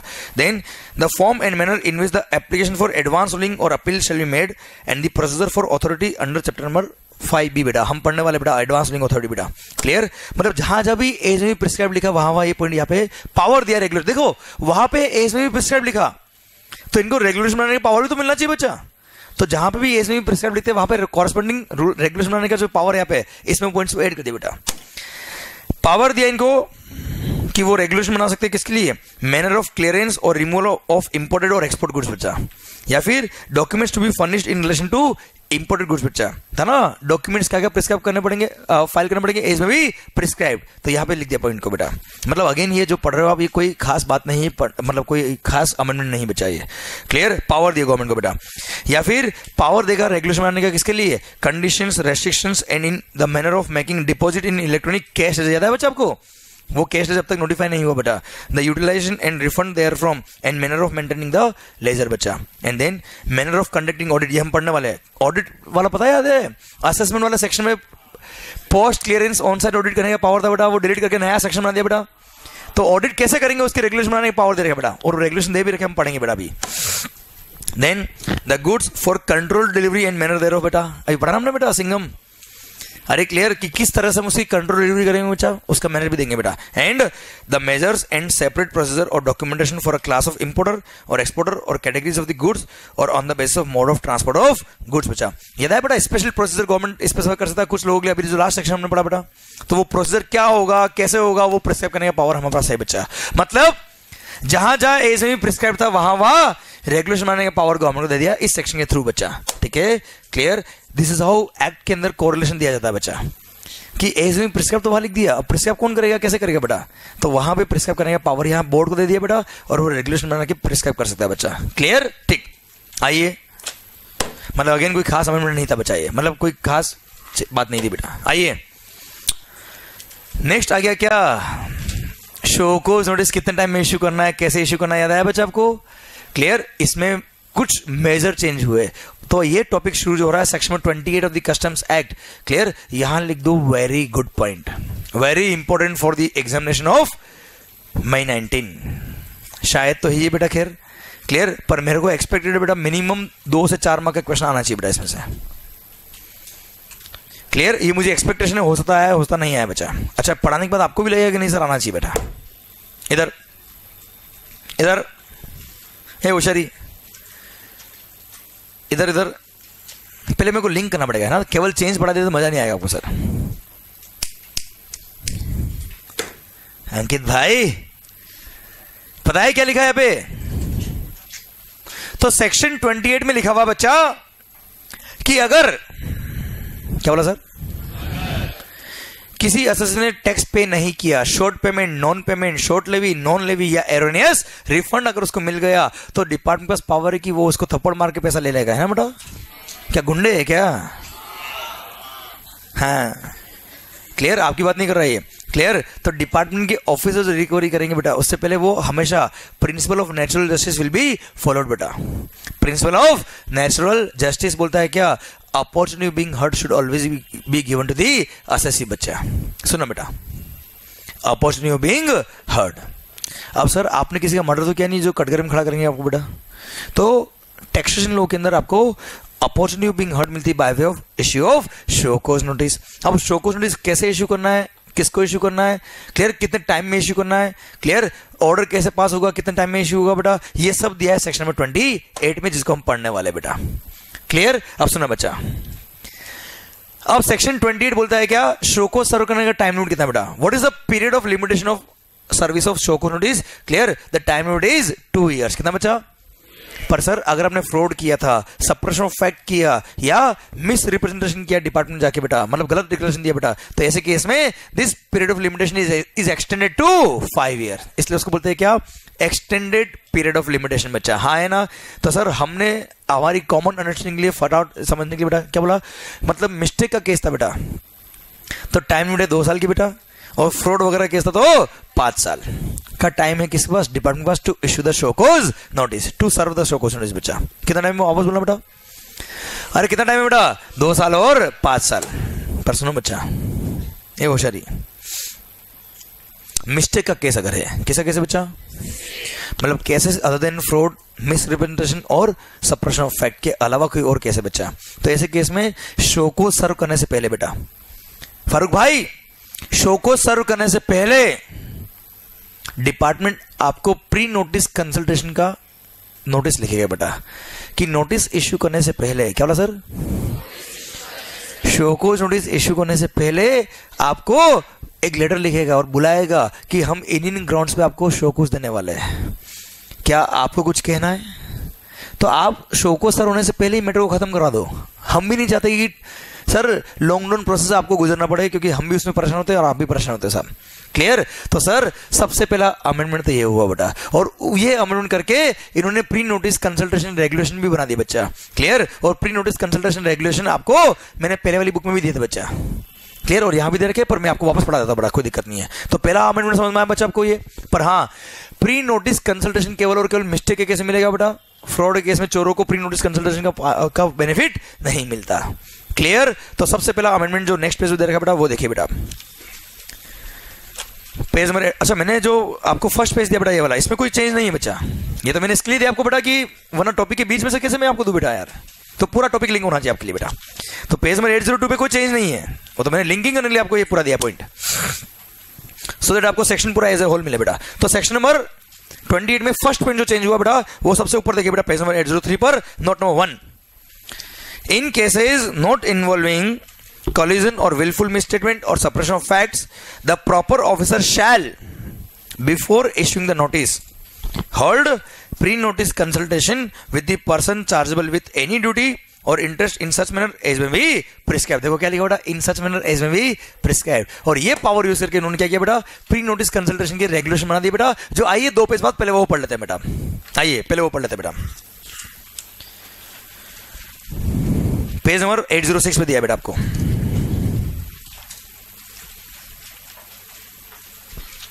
मिला आपको बेटा, मिला बच्चा आपको, ध्यान देना बच्चा, जो मैं टॉपिक पढ़ा रहा हूं आपको बेटा, सेक्शन 28 और रिलेटेड अमेंडमेंट्स, इनमें से क्वेश्चन बनना चाहिए बेटा।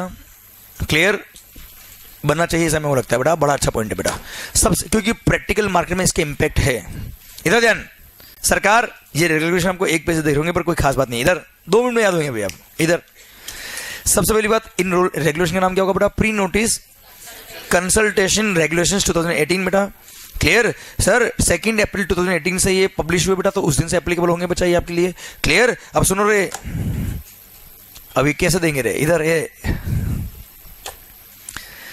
सबसे पहली बात, मिस्टेक के केस में मिलेगा बेटा आपको, फ्रॉड केस में नहीं मिलेगा बेटा। क्लियर। सेकंड बात बच्चा, मिस्टेक के केस में time limit to serve the show cause कितना है बच्चा, आवाज नहीं आ रही है, 2 year। तो वो 2 साल का टाइम एक्सपायर होने के एटलीस्ट 2 महीने पहले, कितने दिन पहले बेटा, ये प्री नोटिस कंसल्टेशन का नोटिस एसएससी को मिल जाना चाहिए बच्चा। पता पड़ा बेटा इस प्री नोटिस, और पता है इसका लास्ट में ये लिखा बेटा कि ये प्री नोटिस कंसल्टेशन जब दिया नोटिस, उसके 60 दिन में ये कंक्लूड होना चाहिए बेटा, कि 60 दिन में डिसाइड कर लो कि शो कोज देना कि नहीं देना बेटा। क्लियर। पता पड़ा प्री नोटिस कंसल्टेशन के चक्कर में बेटा आपका नोटिस इश्यू करने का टाइम निकल गया बच्चा, आप लो करो कंसल्ट, और है ना, आप समझ मेरी बात बेटा। तो पहले तो क्या बोला बेटा, एटलीस्ट 2 महीने पहले ये नोटिस वगैरह सर्व हो जाना चाहिए बेटा, और जिस दिन नोटिस सर्व हुआ उसके 60 दिन में मैटर क्या हो जाना चाहिए, कंक्लूड, तुम्हारा डिसीजन आ जाना चाहिए कि शो को सर्व करना नहीं करना, और करना तो इशू कर देना 60 दिन के अंदर बच्चा, नहीं करना तो उसको एक लेटर लिख के बोल देना कि नहीं सर्व कर रहे सर हम। हाँ है ना, पर पता बड़ा ये प्री नोटिस कंसल्टेशन के चक्कर में नोटिस सर्व नहीं हो सकता बेटा, प्री नोटिस में घूमते रहो बेटा, टाइम बार हो गया नोटिस इशू का नहीं बच्चा। हाँ है ना, तो पहली बात समझ में आपको मेरी है, इधर उधर नहीं बेटा, उधर पढ़ोगे तो मजा नहीं आएगा आपको, सॉरी।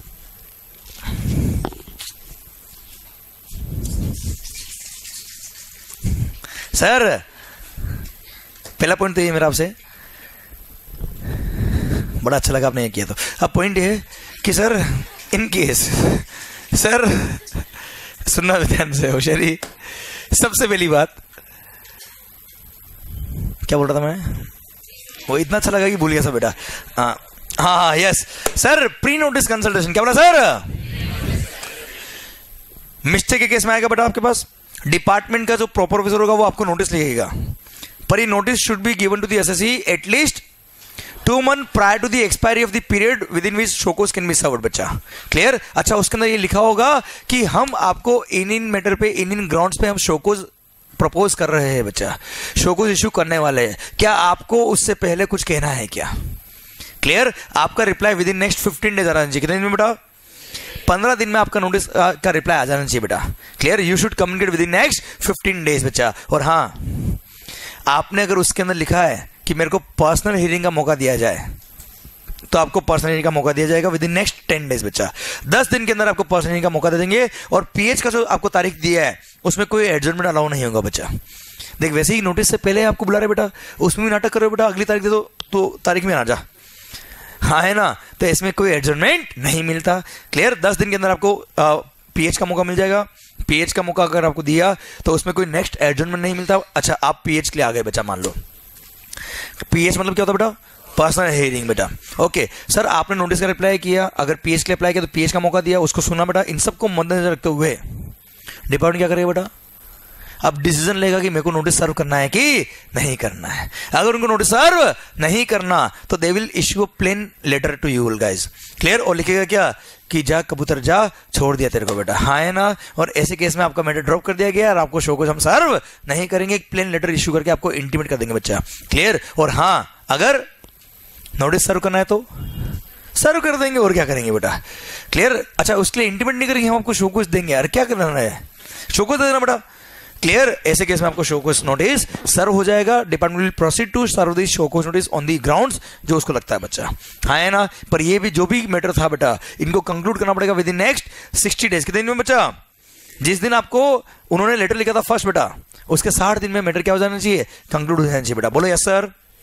पर सुन बच्चा, अमित भाई बेटा, अमित भाई का सेम मैटर 2015-16 का पेंडिंग था बेटा, और जो पिछले साल का मैटर था बेटा इनका, मान लो करंट ईयर चल रहा था 17-18 बेटा, और 15-16 या 16-17 का मैटर इनका ऑलरेडी पेंडिंग था बेटा, और उसके लिए सेम मैटर था बेटा इसका, और उसको पहले भी हमने प्री नोटिस कंसल्टेशन का मौका दिया था और ये नहीं माना, और इसको हमने शोकोस दिया और वो शोकोस अभी पेंडिंग चल रहा है बच्चा। अब सेम मैटर सब्सिक्वेंट पीरियड में भी बेटा 17-18 में भी बेटा, अब आपको लगता है इसको प्री नोटिस देने का कोई फायदा है बेटा, तो ऐसे केस में लास्ट पॉइंट ये बोलता है बेटा कि ऐसे चोरों को, मतलब ऐसे एसएससी को बच्चा, चोर तो अभी प्रूव नहीं हुआ क्योंकि शोकोस पेंडिंग है बेटा, वो तेरी शक्ल से तू चोर लगता है बेटा। अब पॉइंट ये कि सर अगर क्या बोला सर, ऐसे एसएससी को हमने प्री नोटिस कंसल्टेशन ऑलरेडी दिया था बेटा, और सेम मैटर था इसका और शोकोस ऑलरेडी चल रहा है, मतलब पहले नहीं माना बेटा ये, तो अब कौन सा मानने वाला बेटा ये। तो इसके इसमें सेम मैटर अगर सब्सिक्वेंट पीरियड में भी है तो इसको प्री नोटिस कंसल्टेशन नहीं देंगे तो भी चल जाएगा। ये रेगुलेशन गवर्नमेंट को पावर, ऑफिसर को पावर देता है कि ऐसे लोगों को शोकोस के पहले प्री नोटिस कंसल्टेशन का नोटिस नहीं भी दोगे तो भी चल जाएगा सर, क्लियर, डन, पॉइंट खत्म होता है। अब क्लियर बच्चा, माहौल। आइए वापस पीछे वाला पॉइंट बेटा, ये मैंने आपको क्या किया बेटा, लिंक कर दिया कि प्री नोटिस कंसल्टेशन क्या होता है और उसके रेगुलेशन कैसे बोलते हैं बेटा। ओके सरकार, आइए वापस आ गए हम कहा बेटा, पेज नंबर 803 पे बचा। अच्छा समझ में आया बेटा आपको ये माहौल। सरकार ध्यान देना बच्चा, प्लीज रिक्वेस्ट किया बेटा इन टॉपिक्स को आज ही जाके पढ़ना, क्लियर, याद हो जाएंगे क्योंकि हम हर टॉपिक को बहुत अच्छे से प्रैक्टिकली पढ़ रहे हैं बेटा, ठीक है, याद हो जाएंगे और दीज आर वेरी इंपॉर्टेंट बेटा। ओके इधर ध्यान सर, और शायद जो टॉपिक आप पढ़ रहे हो शायद वो टॉपिक आप पहले जो पढ़े थे आपने वो रिवाइज भी हो रहे बेटा। मैं बताया क्या कर रहा हूँ, केवल जो अमेंड हुआ है केवल उतना सा नहीं बोल रहा है बेटा, मैं आपको उसकी पूरी लिंक करके पूरी बात बता रहा हूँ, सो दैट आप कंफर्ट जोन में रहे कि आपका वो रिवीजन भी हो गया और ये लिंक भी हो गया और ये अमेंडमेंट भी समझ में आ गया आपको बेटा। क्लियर विद इट्स इम्प्लीकेशन बच्चा, है ना, तभी मतलब है उसका, वरना क्या होगा क्वेश्चन घुमा देगा, आप घूम जाएंगे बेटा, रटना नहीं कभी भी। सुनना बच्चा, इधर ध्यान। सबसे पहला जो हमने अमेंडमेंट पढ़ा शोकोज वाले केस में सेक्शन में 28 में कि सर आपको मिस्टेक के केस में, किसके केस में बच्चा, प्री नोटिस कंसल्टेशन का मौका दिया जाएगा। ये एक पॉइंट हमने पढ़ लिया बेटा। सेकंड बात बच्चा, होशियारी, पता है मिस्टेक का केस हो या फ्रॉड का केस हो बच्चा, अगर आपको शोको सर्व हो गया और उस शोकोज में डिपार्टमेंट कुछ लिखना रह गया, कुछ लिखना भूल गया बच्चा, तो उसके लिए सप्लीमेंट्री नोटिस इश्यू कर सकता है in such manner as may be prescribed. और सुनो, पर वो सप्लीमेंट्री नोटिस भी जो टाइम लिमिट दे रखा है 2 साल और 5 साल का, उसी के अंदर इशू होना चाहिए, उसके बाद इशू ना हो पाएगा बच्चा। हाँ है ना, भारत माता की जय। ये पॉइंट नंबर 2 था बेटा आपका। देखिए बेटा सेक्शन 28 सबसेक्शन 7A में लिखा हुआ बेटा, मिला आपको बेटा। लैंग्वेज से पढ़ लो तो क्या आपको कंफर्ट जोन रहेगा घर पे जाने के बाद। Save as otherwise provided in subsection 1 clause number A और इन सबसेक्शन 4 मतलब मिस्टेक और फ्रॉड बेटा। सबसेक्शन 1 क्लोज नंबर A है मिस्टेक और सबसेक्शन 4 है फ्रॉड वाला केस बच्चा। प्रॉपर ऑफिसर चाहे तो मैं issue a supplementary notice under such circumstances and in such manner as may be prescribed, and the provisions of this section shall apply to such supplementary notice as if it was issued under said subsection 1 और subsection 4। मतलब ये माना जाएगा कि वो normal जो notice issue होता है वैसे ही इश्यू हुआ बच्चा, और सारे प्रोविजन नॉर्मल शोकोस पे अप्लाई होते हैं वो इस पे भी अप्लाई होंगे। मतलब आपको सप्लीमेंट्री नोटिस देने का पावर गवर्नमेंट को मिल गया है बच्चा। हाँ है ना माहौल। सरकार आइए इस पेज के एंड में पॉइंट नंबर 7 मिलेगा आपको बेटा, वहां लिख दो most important point of the entire customs act. क्या लिखा है मैंने, most important point of the entire customs act. बहुत सारे लोग तो पता है पढ़ के देख रहे सही में इंपॉर्टेंट है नहीं बेटा। अरे पंचायती एक बार लिख फिर पढ़ाऊंगा मैं आपको। इधर अब बेटा इतना कितना मार्किंग कर रहे हो बेटा, जहां हमें शुरू हो रहे वहां पे भी लिख रहा है बेटा आदमी, पूरा रेड कर दे बेटा इसको, क्लियर हाईलाइट से। इधर पढ़ तो ले एक बार। अच्छा वाले इतना शायद बेटा ना, अब पॉइंट नहीं रियली बेटा आपको भी लगेगा सर आना चाहिए एग्जाम में। इधर इधर इधर सरकार इधर, हाँ पता है क्या बोला है, पता है आपको, तो सुनो फिर ध्यान से। और क्या है तो बेटा हो गया ना, इतना मार्किंग क्या करी बेटा, क्लियर लिखे सर यही पढ़ूंगी यही पढ़ूंगी, ये पढ़ना ही पढ़ना है सर। ये बोला बेटा शोकोज के केस में मिस्टेक हो या फ्रॉड हो, डिपार्टमेंट आपको शोकोज देगा 2 ईयर या 5 ईयर रेस्पेक्टिवली बेटा। शोकोज नोटिस दिया, आपको अपोजिशन बीइंग हर्ड दिया, आपकी बात को सुनेगा और सारे मुद्दों को मद्देनजर रखते हुए क्या करेगा बेटा, ऑर्डर पास करेगा। After giving you opportunity being heard they will pass the order within 6 month. In case of mistake और फ्रॉड के केस में 1 साल के अंदर ऑर्डर पास करेगा if it is possible to do so बेटा। उधर मत देखना कसम आपको उसकी बेटा, किसकी इग्नोर। पॉइंट है इधर इधर मिस्टेक के केस में क्या बोला sir, time limit to serve the show cause is 2 years, fraud case में 5 साल बेटा। पर जिस दिन शोकोज सर्व हुआ उसके बाद ऑर्डर कितने टाइम में पास करना है, वहां बोला कोशिश करना। क्या बोला सर, ऑफिसर को बोला कोशिश करना कि मिस्टेक का केस अगर है तो शोकोज सर्व जब हुआ, शोकोज का जो डेट था बेटा, date of sir issue of show cause notice बेटा, date of issue of show cause notice, उसके 6 महीने में आफ्टर गिविंग अपॉर्चुनिटी हर्ट तो क्या कर देना, ऑर्डर पास कर देना। और फ्रॉड के केस में सर जिस दिन तूने शोकोज इश्यू किया डेट ऑफ शोकोज नोटिस के, कोशिश करना कि 1 साल के अंदर ऑर्डर पास हो जाए। पर क्या करना बेटा, ना हो पाए तो कोई बात नहीं, एक्सटेंसिवली कोई अप्लाई नहीं करना है, आराम से करना। क्लियर, आराम मस्त होके काम करना, तेरी मर्जी तो ऑफिस आना, नहीं हो तो मत आना बेटा। क्लियर, कोशिश करना कितना में बेटा, जल्दी। इधर नजर दे बेटा, कसम उधर उधर लिया था कसम बेटा। सर मिस्टेक केस में कितना है बेटा, 6 मंथ, फ्रॉड केस में 1 साल। कोशिश करना बेटा, क्लियर। और कोशिश कामयाब ना हो पाए तो और कोशिश करना, क्लियर। और किससे कुछ पूछने की जरूरत नहीं तेरे को बेटा, आराम से काम करना, मस्ती से होले होले बेटा, है ना। क्लियर। सरकार इसलिए तो तारीख पे तारीख पर इंसाफ नहीं मिलता सर, हाँ है ना, इसलिए अब की बार और wherever it is possible to do so, ये लाइन को काट दिया। और पता है क्या लिख दिया, मिस्टेक के केस में 6 महीने में ऑर्डर पास कर देना, ठीक है। और फ्रॉड के केस में जिस दिन शो कुछ दिया तेरे को उसके 1 साल में ऑर्डर पास कर देना, ठीक है सर। नहीं तो सुन ले, ये माना जाएगा तूने कभी नोटिस दिया ही नहीं, मतलब एसएससी केस जीत गया। मतलब तुम भी काम ढंग से करना और टाइम पे करना, क्लियर। पर हां, अगर प्रॉपर ऑफिसर के पास रीजनेबल ग्राउंड था जिसकी वजह से वो 6 महीने या 1 साल में ऑर्डर पास नहीं कर पाया, तो उसका जो इमीडिएट बॉस होगा बेटा, इमीडिएट सुपीरियर ऑफिसर जो होगा, वो उसको फर्दर 6 महीने और फ्रॉड के केस में 1 साल का टाइम और दे सकता है, पर उसके बाद तो कुछ ना हो पाएगा। ऑर्डर पास नहीं हुआ तो तू घर जा,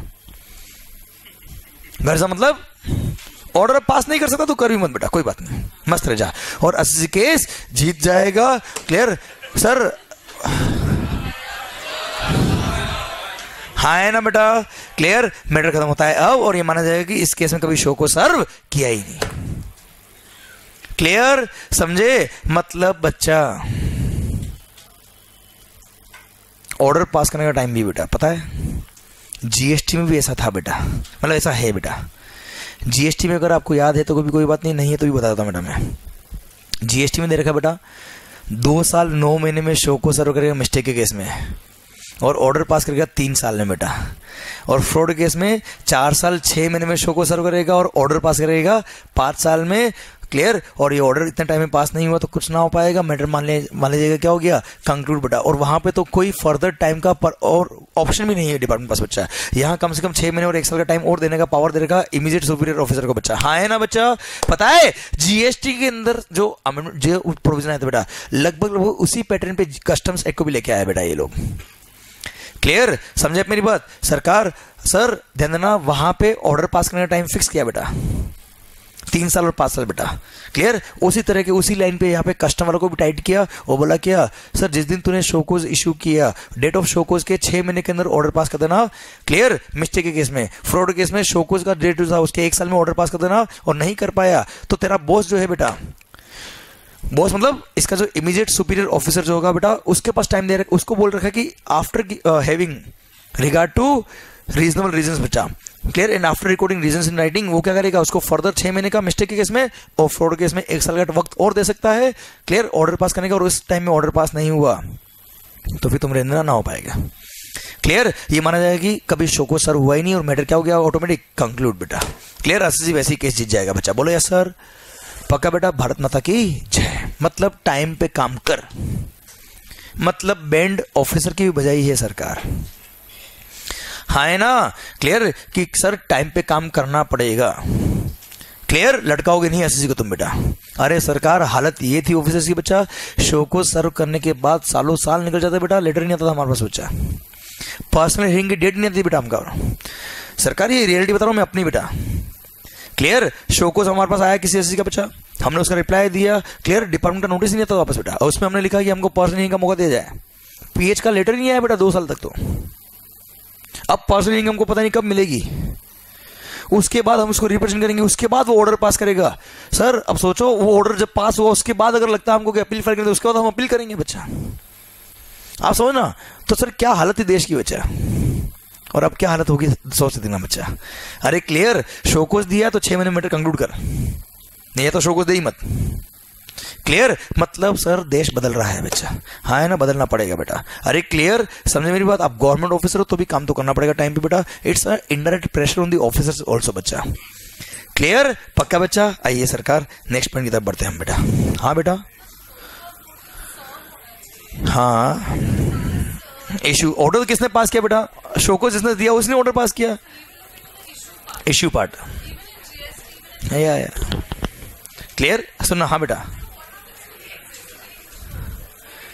अच्छा अब सरकार इनका पॉइंट ये आया कि what about the existing show cause notice which have already been issued before passing of this finance act 2018, उस पे नए अमेंडमेंट एप्लीकेबल नहीं होंगे सब, क्लियर। ये इसका लास्ट पॉइंट है, दे रखा है बच्चा। क्लियर? बताऊं आपको बेटा, आइए ये जितने भी हम अमेंडमेंट पढ़ रहे बेटा, ये जो शोकोज वगैरह इश्यू हो चुके 29 मार्च 18 से पहले, उन पे अप्लाई नहीं होंगे। आइए आप एक बार वो पॉइंट पढ़ लेते हैं हम। पेज नंबर 805 का लास्ट पॉइंट देखिए बेटा, जो पॉइंट नंबर 19 दे रखा मैंने आपको बेटा। एक्सप्लेनेशन मिला बेटा आपको? ये for the removal of doubts it is hereby declare that, मिला बेटा आपको? पहले वो पढ़ लो बेटा, page number 805 point number 19 last point of this page. For the removal of doubts, for the removal of doubts it is hereby declare that, जैसे आपको अभी डाउट आया बच्चा तो उसको रिमूव किया उन्होंने बेटा। It is hereby declare that in cases where notice has been issued for non levy, non payment, short levy, short payment or erroneous refund after 14th May 15 but before the date on which finance bill 18 receives the assent of the president, मतलब 29 March 18 से पहले जो show को sir हो गए, they shall continue to be governed under the provisions of section number 28 as it stood immediately before the date on which the such assent was received। बच्चा हाँ है ना बेटा? मतलब सेक्शन नंबर 28 उन पे पुराना ही अप्लाई होगा, नया वाला अप्लाई नहीं होगा बेटा। क्लियर? तो जो शो को सर हो गए उनके लिए तो टाइम बहुत सारा बचा, जो नए शो को सर होंगे उनके लिए 6 महीने बेटा टाइम ऑर्डर पास करने का। ओके बेटा, आइए माहौल बेटा। अब आप मुझे बताओ बेटा, जो आपको 6 महीने का टाइम और 1 साल का टाइम मैंने बताया बेटा, बहुत क्लास पॉइंट एक वर्क नहीं हो बच्चा। मतलब आप मुझे बताओ बेटा, ठीक है पॉइंट तो छोटा सा एक चेंज हुआ बेटा, wherever possible to do so काट दिया बेटा, पर इसके इंपैक्ट कितने बड़े बेटा, इसलिए मैंने लिखा है एक वेरी इंपॉर्टेंट पॉइंट बेटा। पर हाँ 6 महीने या 1 ईयर या 6 महीने प्लस 6 महीने या 1 साल प्लस 1 साल में ऑर्डर पास नहीं हो तो क्या मान लेंगे मैटर क्या हो गया है? कंक्लूड। पर सुनना बच्चा, अगर सीबीआईसी ने क्या दिया था बेटा, एक ऑर्डर इश्यू करके, एक इंस्ट्रक्शन इश्यू करके ऑफिसर को बोला कि अभी इन मैटर को पेंडिंग रखना, हम इस मैटर को एग्जामिन कर रहे हैं बच्चा, या हाई कोर्ट या सुप्रीम कोर्ट का स्टे आ गया कि अभी इसमें तुम कुछ मत करना, हम देखते क्या करना है, तो अब ऑफिसर क्या कुछ कर पाएगा बच्चा? तो this time will be excluded while covering time of 6 month और 1 ईयर बेटा। हाँ है ना? तो जिस दिन वो हाई कोर्ट का स्टे हटेगा बेटा, वहां से फिर 6 महीने या 1 साल काउंट करेंगे बच्चा। जैसे आपको जब मैंने पढ़ाया था तो मैंने आपको शायद बताया था, नहीं बताया, आई डोंट नो। जीएसटी के अंदर एक क्लाइंट था हमारा बेटा, क्लाइंट है बेटा, मतलब क्लियर, उसकी नारियल की गाड़ी थी बेटा, वो पकड़ ली बेटा, शायद मैंने बताया था आपको बेटा, है ना? क्लियर?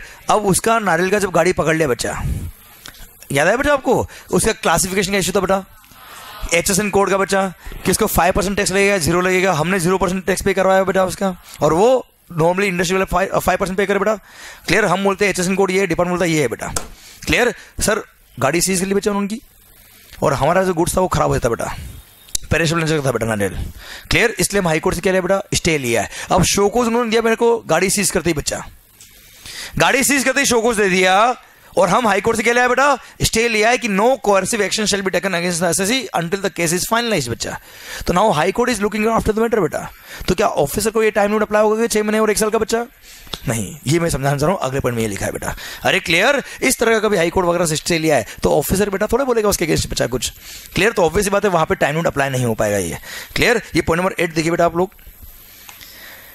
वेरी गुड बेटा, पेज नंबर 804 बेटा, पॉइंट नंबर 8 मिला बेटा आपको ये? अच्छा सुनो बच्चा, जितने अमेंडमेंट में आपको पढ़ा रहा हूं, जहां जहां पॉइंट एनालिसिस वाले थे मैंने सब एनालिसिस भी दिए बेटा आपको अपनी लैंग्वेज में बच्चा। ओके आइए सेक्शन 28 सबसेक्शन 9A बेटा, मिला क्या आपको? Not withstanding anything contain subsection 9, मतलब जो लास्ट मैंने पॉइंट पढ़ा आपको 6 महीने और 1 साल वाला बेटा, उसमें क्या लिखा उसमें कंसर्न नहीं है। Where the proper officer is unable to pass the adjudication order determining the amount of duty or interest under subsection 8 for the reason that, मतलब वो ऑर्डर पास कर रहा है पर वो ऑर्डर पास नहीं कर पाया इन रीजन की वजह से, तो वो टाइम लिमिट अप्लाई नहीं होगा। क्लियर? तो टाइम लिमिट कब से अप्लाई होगा? जब ये रीजन सीज टू एग्जिस्ट हो जाएंगे बेटा, मतलब जिस दिन हाई कोर्ट का स्टे हट गया वहां से फिर 6 महीने और 1 साल काउंट करना बेटा। पढ़ो, वो ऑर्डर पास नहीं कर पाए due to the reason that an appeal in a similar matter of the same person or any other person is pending before appellate tribunal or high court or supreme court. Same matter पर भले SSC same हो या कोई और हो बेटा, उसका कोई अपील पेंडिंग था सेम मैटर पे बेटा, कहां पर? ट्रिब्यूनल, हाई कोर्ट या सुप्रीम कोर्ट, तो उसका ऑर्डर आने दो बेटा, वही ऑर्डर तुम्हारे लिए अप्लाई हो जाएगा बच्चा। क्लियर? तो वहां ऑफिसर फिर ऑर्डर पास नहीं करेगा बेटा। Clear? Second, an interim order of stay has been issued by the appellate tribunal or high court or supreme court, या फिर the board मतलब CBIC has in a similar matter issued a specific direction or order to keep that matter pending, कि अभी इस matter को pending रखो साहब।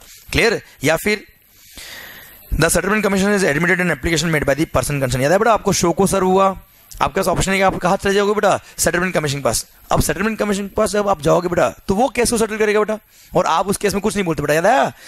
Clear? उस केस में सर एक्सक्लूसिव ज्यूरिसडिक्शन किसका होता है बेटा? सेटलमेंट कमीशन का होता है बेटा। तो ऑब्वियस बात है आप तो ऑर्डर पास नहीं करेंगे बेटा उसमें। क्लियर? पर सर मान लो केस सेटलमेंट कमीशन ने क्या कर दिया, रेफर बैक कर दिया आपको बेटा। याद है बेटा कई बार सेटलमेंट कमीशन को अगर आपने कोऑपरेट नहीं किया, क्लियर, या 9 महीने में ऑर्डर पास नहीं हुआ बेटा, तो सेटलमेंट कमीशन क्या करता है, केस रेफर पे करता है, तू जा वही जा बेटा, हाँ है ना। तो वहां से फिर 6 महीने और 1 साल काउंट होंगे बेटा। तो इन सब केस में, चारों केस में आपको पढ़ाया बेटा, इन सब केस में the proper officer shall inform the person concerned the reasons for non determination of the amount of duty or interest under subsection 8 कि मैं इन कारण से आपका ऑर्डर पास नहीं कर रहा हूं, वो इंटीमेट करेगा एसएससी को। And in such cases the time limit specified in subsection 9, मतलब जो टाइम है बेटा 6 महीने और 1 साल का बेटा, shall apply not from the date of notice, notice issue किया वहां से 6 महीने काउंट नहीं होंगे बेटा, कहां से काउंट होंगे, but from the date when such reason cease to exist बेटा, जिस दिन वो रीजन स्टे वगैरह हट गया, क्लियर, या ऑर्डर वगैरह पास हो गया किसका, ट्रिब्यूनल वगैरह का बेटा, वहां से 6 महीने या 1 साल में वो ऑर्डर पास करेगा बेटा। बोलो यस सर, पक्का। यही बात को मैंने सिंप्लीफाई करके अपनी लैंग्वेज में एनालिसिस में लिखा बेटा मैंने आपको। क्लियर? आइए अगला पॉइंट इसी पेज के एंड में देखिए बेटा। सरकार, हाँ बेटा, डिपार्टमेंट को प्रेशर 6 महीने का बेटा। सीबीआईसी ने क्या किया बेटा, नारियल के केस में गवर्नमेंट पूरे इंडिया में इश्यू चल रहा है बच्चा। अब नारियल का एचएसएन कोड क्या होगा, पूरे इंडिया में बवाल मच गया बेटा क्या। क्लियर? तो अब बड़े जो केस होता है बेटा उसमें सीबीआईसी खुद टेकअप कर लेता है मैटर को कि हम खुद एग्जामिन करते हैं साहब इसमें क्या करना है, तुम ऑफिसर भी रुको साहब, क्योंकि ऑफिसर अपनी कल लगाएगा बेटा, बोर्ड अपनी कल अलग लगाएगा बच्चा। क्लियर? अब वो ऑर्डर पास कर देंगे, फिर अपील में जाएगा बेटा, इसलिए अच्छा क्या कर दो, हम ही देख रहे क्या करना है। तो you will keep the matter pending unless we will decide the matter बेटा, है ना, और उसके बाद आप ऑर्डर पास करेंगे बच्चा। हाँ, आगे का टाइम वापस नया 6 महीने मिलेगा बेटा, पॉइंट ये है।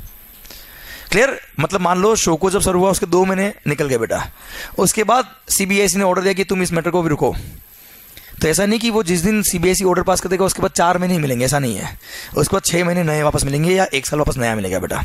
ओके, गुड बेटा, ओके बेटा, क्लियर, ठीक सर। आइए सब पॉइंट नंबर 11 बेटा। ओ होशियारी, कुछ नहीं आपको आता है बेटा। सरकार, ए होशियारी सुना रे, अगर कभी भी आपके अगेंस्ट ऑर्डर पास हो गया बेटा और उसमें जो ड्यूटी का अमाउंट था या रिफंड वाला अमाउंट था बेटा, वो ऑर्डर पास हो गया बेटा, अब अपीलेट अथॉरिटी ने क्या कर दिया बेटा, आपने मान लो उसके अगेंस्ट अपील कर दी बेटा और अपीलेट अथॉरिटी ने उस अमाउंट को मॉडिफाई कर दिया, तो अकॉर्डिंगली इंटरेस्ट और पेनल्टी का अमाउंट भी क्या हो जाएगा बेटा, मॉडिफाई हो जाएगा। एक बात तो ये बच्चा।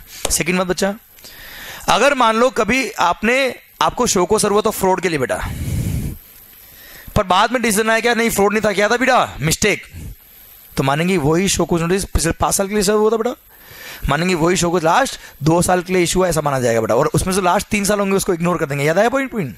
तो वही पॉइंट रिफंड के लिए इन्होंने ऐड किया बेटा, कोई खास पॉइंट नहीं बेटा, पढ़ लो सर।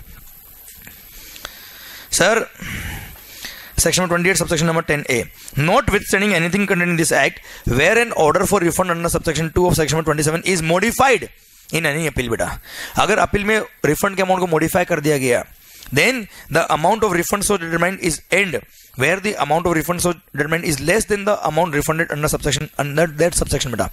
मान लो आपको रिफंड का ऑर्डर पास हो गया कि 1 करोड़ का रिफंड मिलना चाहिए बेटा आपको, और आपको 1 करोड़ का रिफंड मिल गया बेटा, बाद में मैटर अपील में चला गया और बोला क्या 1 करोड़ नहीं भाई 25 लाख का रिफंड मिलना था इसका तो बेटा, तो ऐसे केस में the excess amount so refunded, जो आपको एक्सेस अमाउंट रिफंड कर दिया बेटा कितना 75 लाख का, shall be recovered along with interest thereon at the rate fixed by central government under section 28AA बेटा, वो 15% पर नाम याद आया बच्चा आपको, from the date of refund up to the date of recovery as a sum due to the government बेटा, हाँ है ना।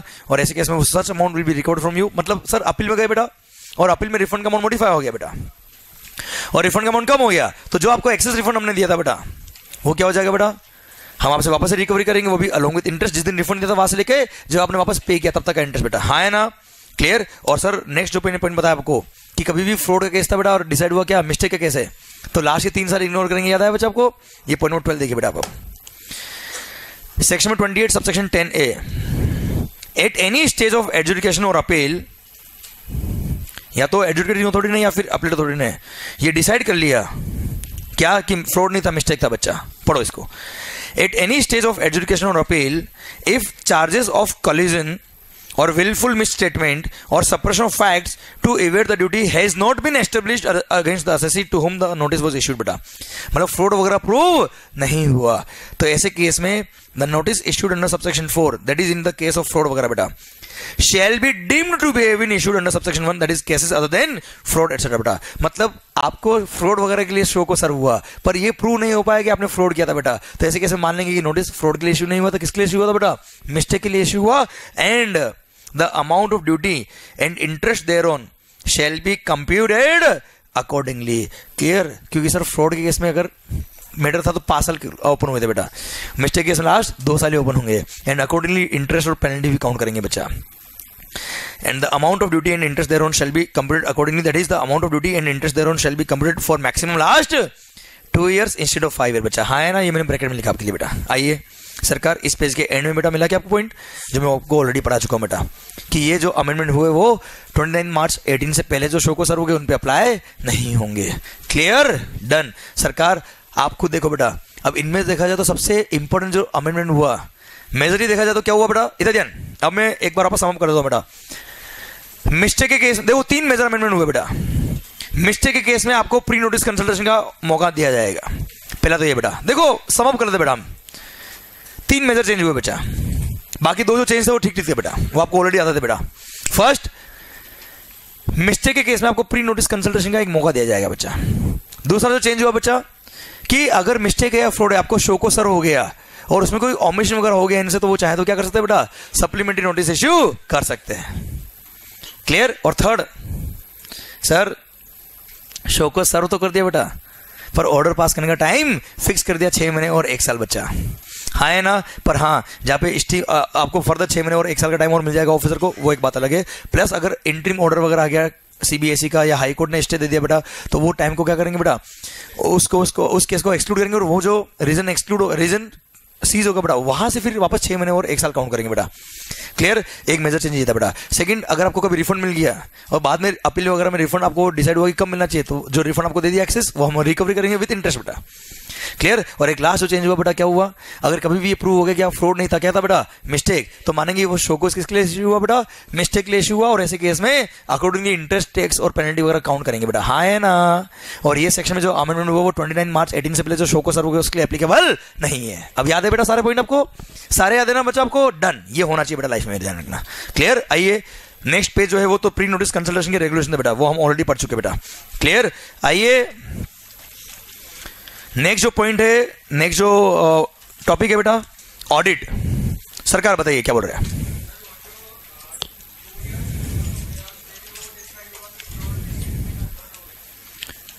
टू ईयर क्या बेटा, नहीं 2 ईयर खत्म हो गया तो बेटा शो को तो सर्व हो गया था ना बेटा, उसका केस कंटिन्यू चल रहा है बेटा, कोई दिक्कत नहीं, पर शो को सर्व हो जाना चाहिए बेटा. क्लियर? और वैसे भी ऑर्डर पास करने टाइम तो 6 महीने और 1 साल ही तो रहा बेटा अब तो. क्लियर? या अपील में चले गए बेटा, अपील में डिसाइड हुआ नहीं फ्रॉड नहीं था, मिस्टेक था बेटा, तो शो को जो सर्व हो गया था नया शो को नहीं देंगे बेटा, उसी शो को मानेंगे कि लास्ट 2 साल के लिए इश्यू हुआ था बेटा, ये नया शो को सर्व नहीं करना बच्चा. Okay sir. इंटरेस्ट भी अकॉर्डिंगली उसी 2 ईयर के लिए जो ड्यूटी थी उस पर काउंट होगा बेटा, प्लस पेनल्टी भी वो जो अकॉर्डिंगली मिस्टेक में जो पेनल्टी लगती है उतना ही काउंट होगा बेटा. मिस्टेक के केस में penalty can be maximum 10% tax मोड़ दिया था बच्चा, आपको उतना ही लगेगा बेटा. अकॉर्डिंगली इंटरेस्ट और पेनल्टी भी मॉडिफाई हो जाएगा, इसलिए मैंने बोल दिया बेटा. ओके सरकार. क्लियर बेटा? ठीक. ब्रेक चाहिए क्या आपको बेटा? नहीं कंप्लीट नहीं होगा बेटा, क्योंकि कंप्लीट करने में टाइम लगेगा मेरे को, एडवांस रीडिंग में टाइम लगेगा बेटा. Clear? If you want break, क्योंकि सर मेरे को लगभग 1 घंटा लगेगा सर, और इतना घंटा एक्सटेंड करना, तड़प के मत पड़ना बेटा. ब्रेक लेना है.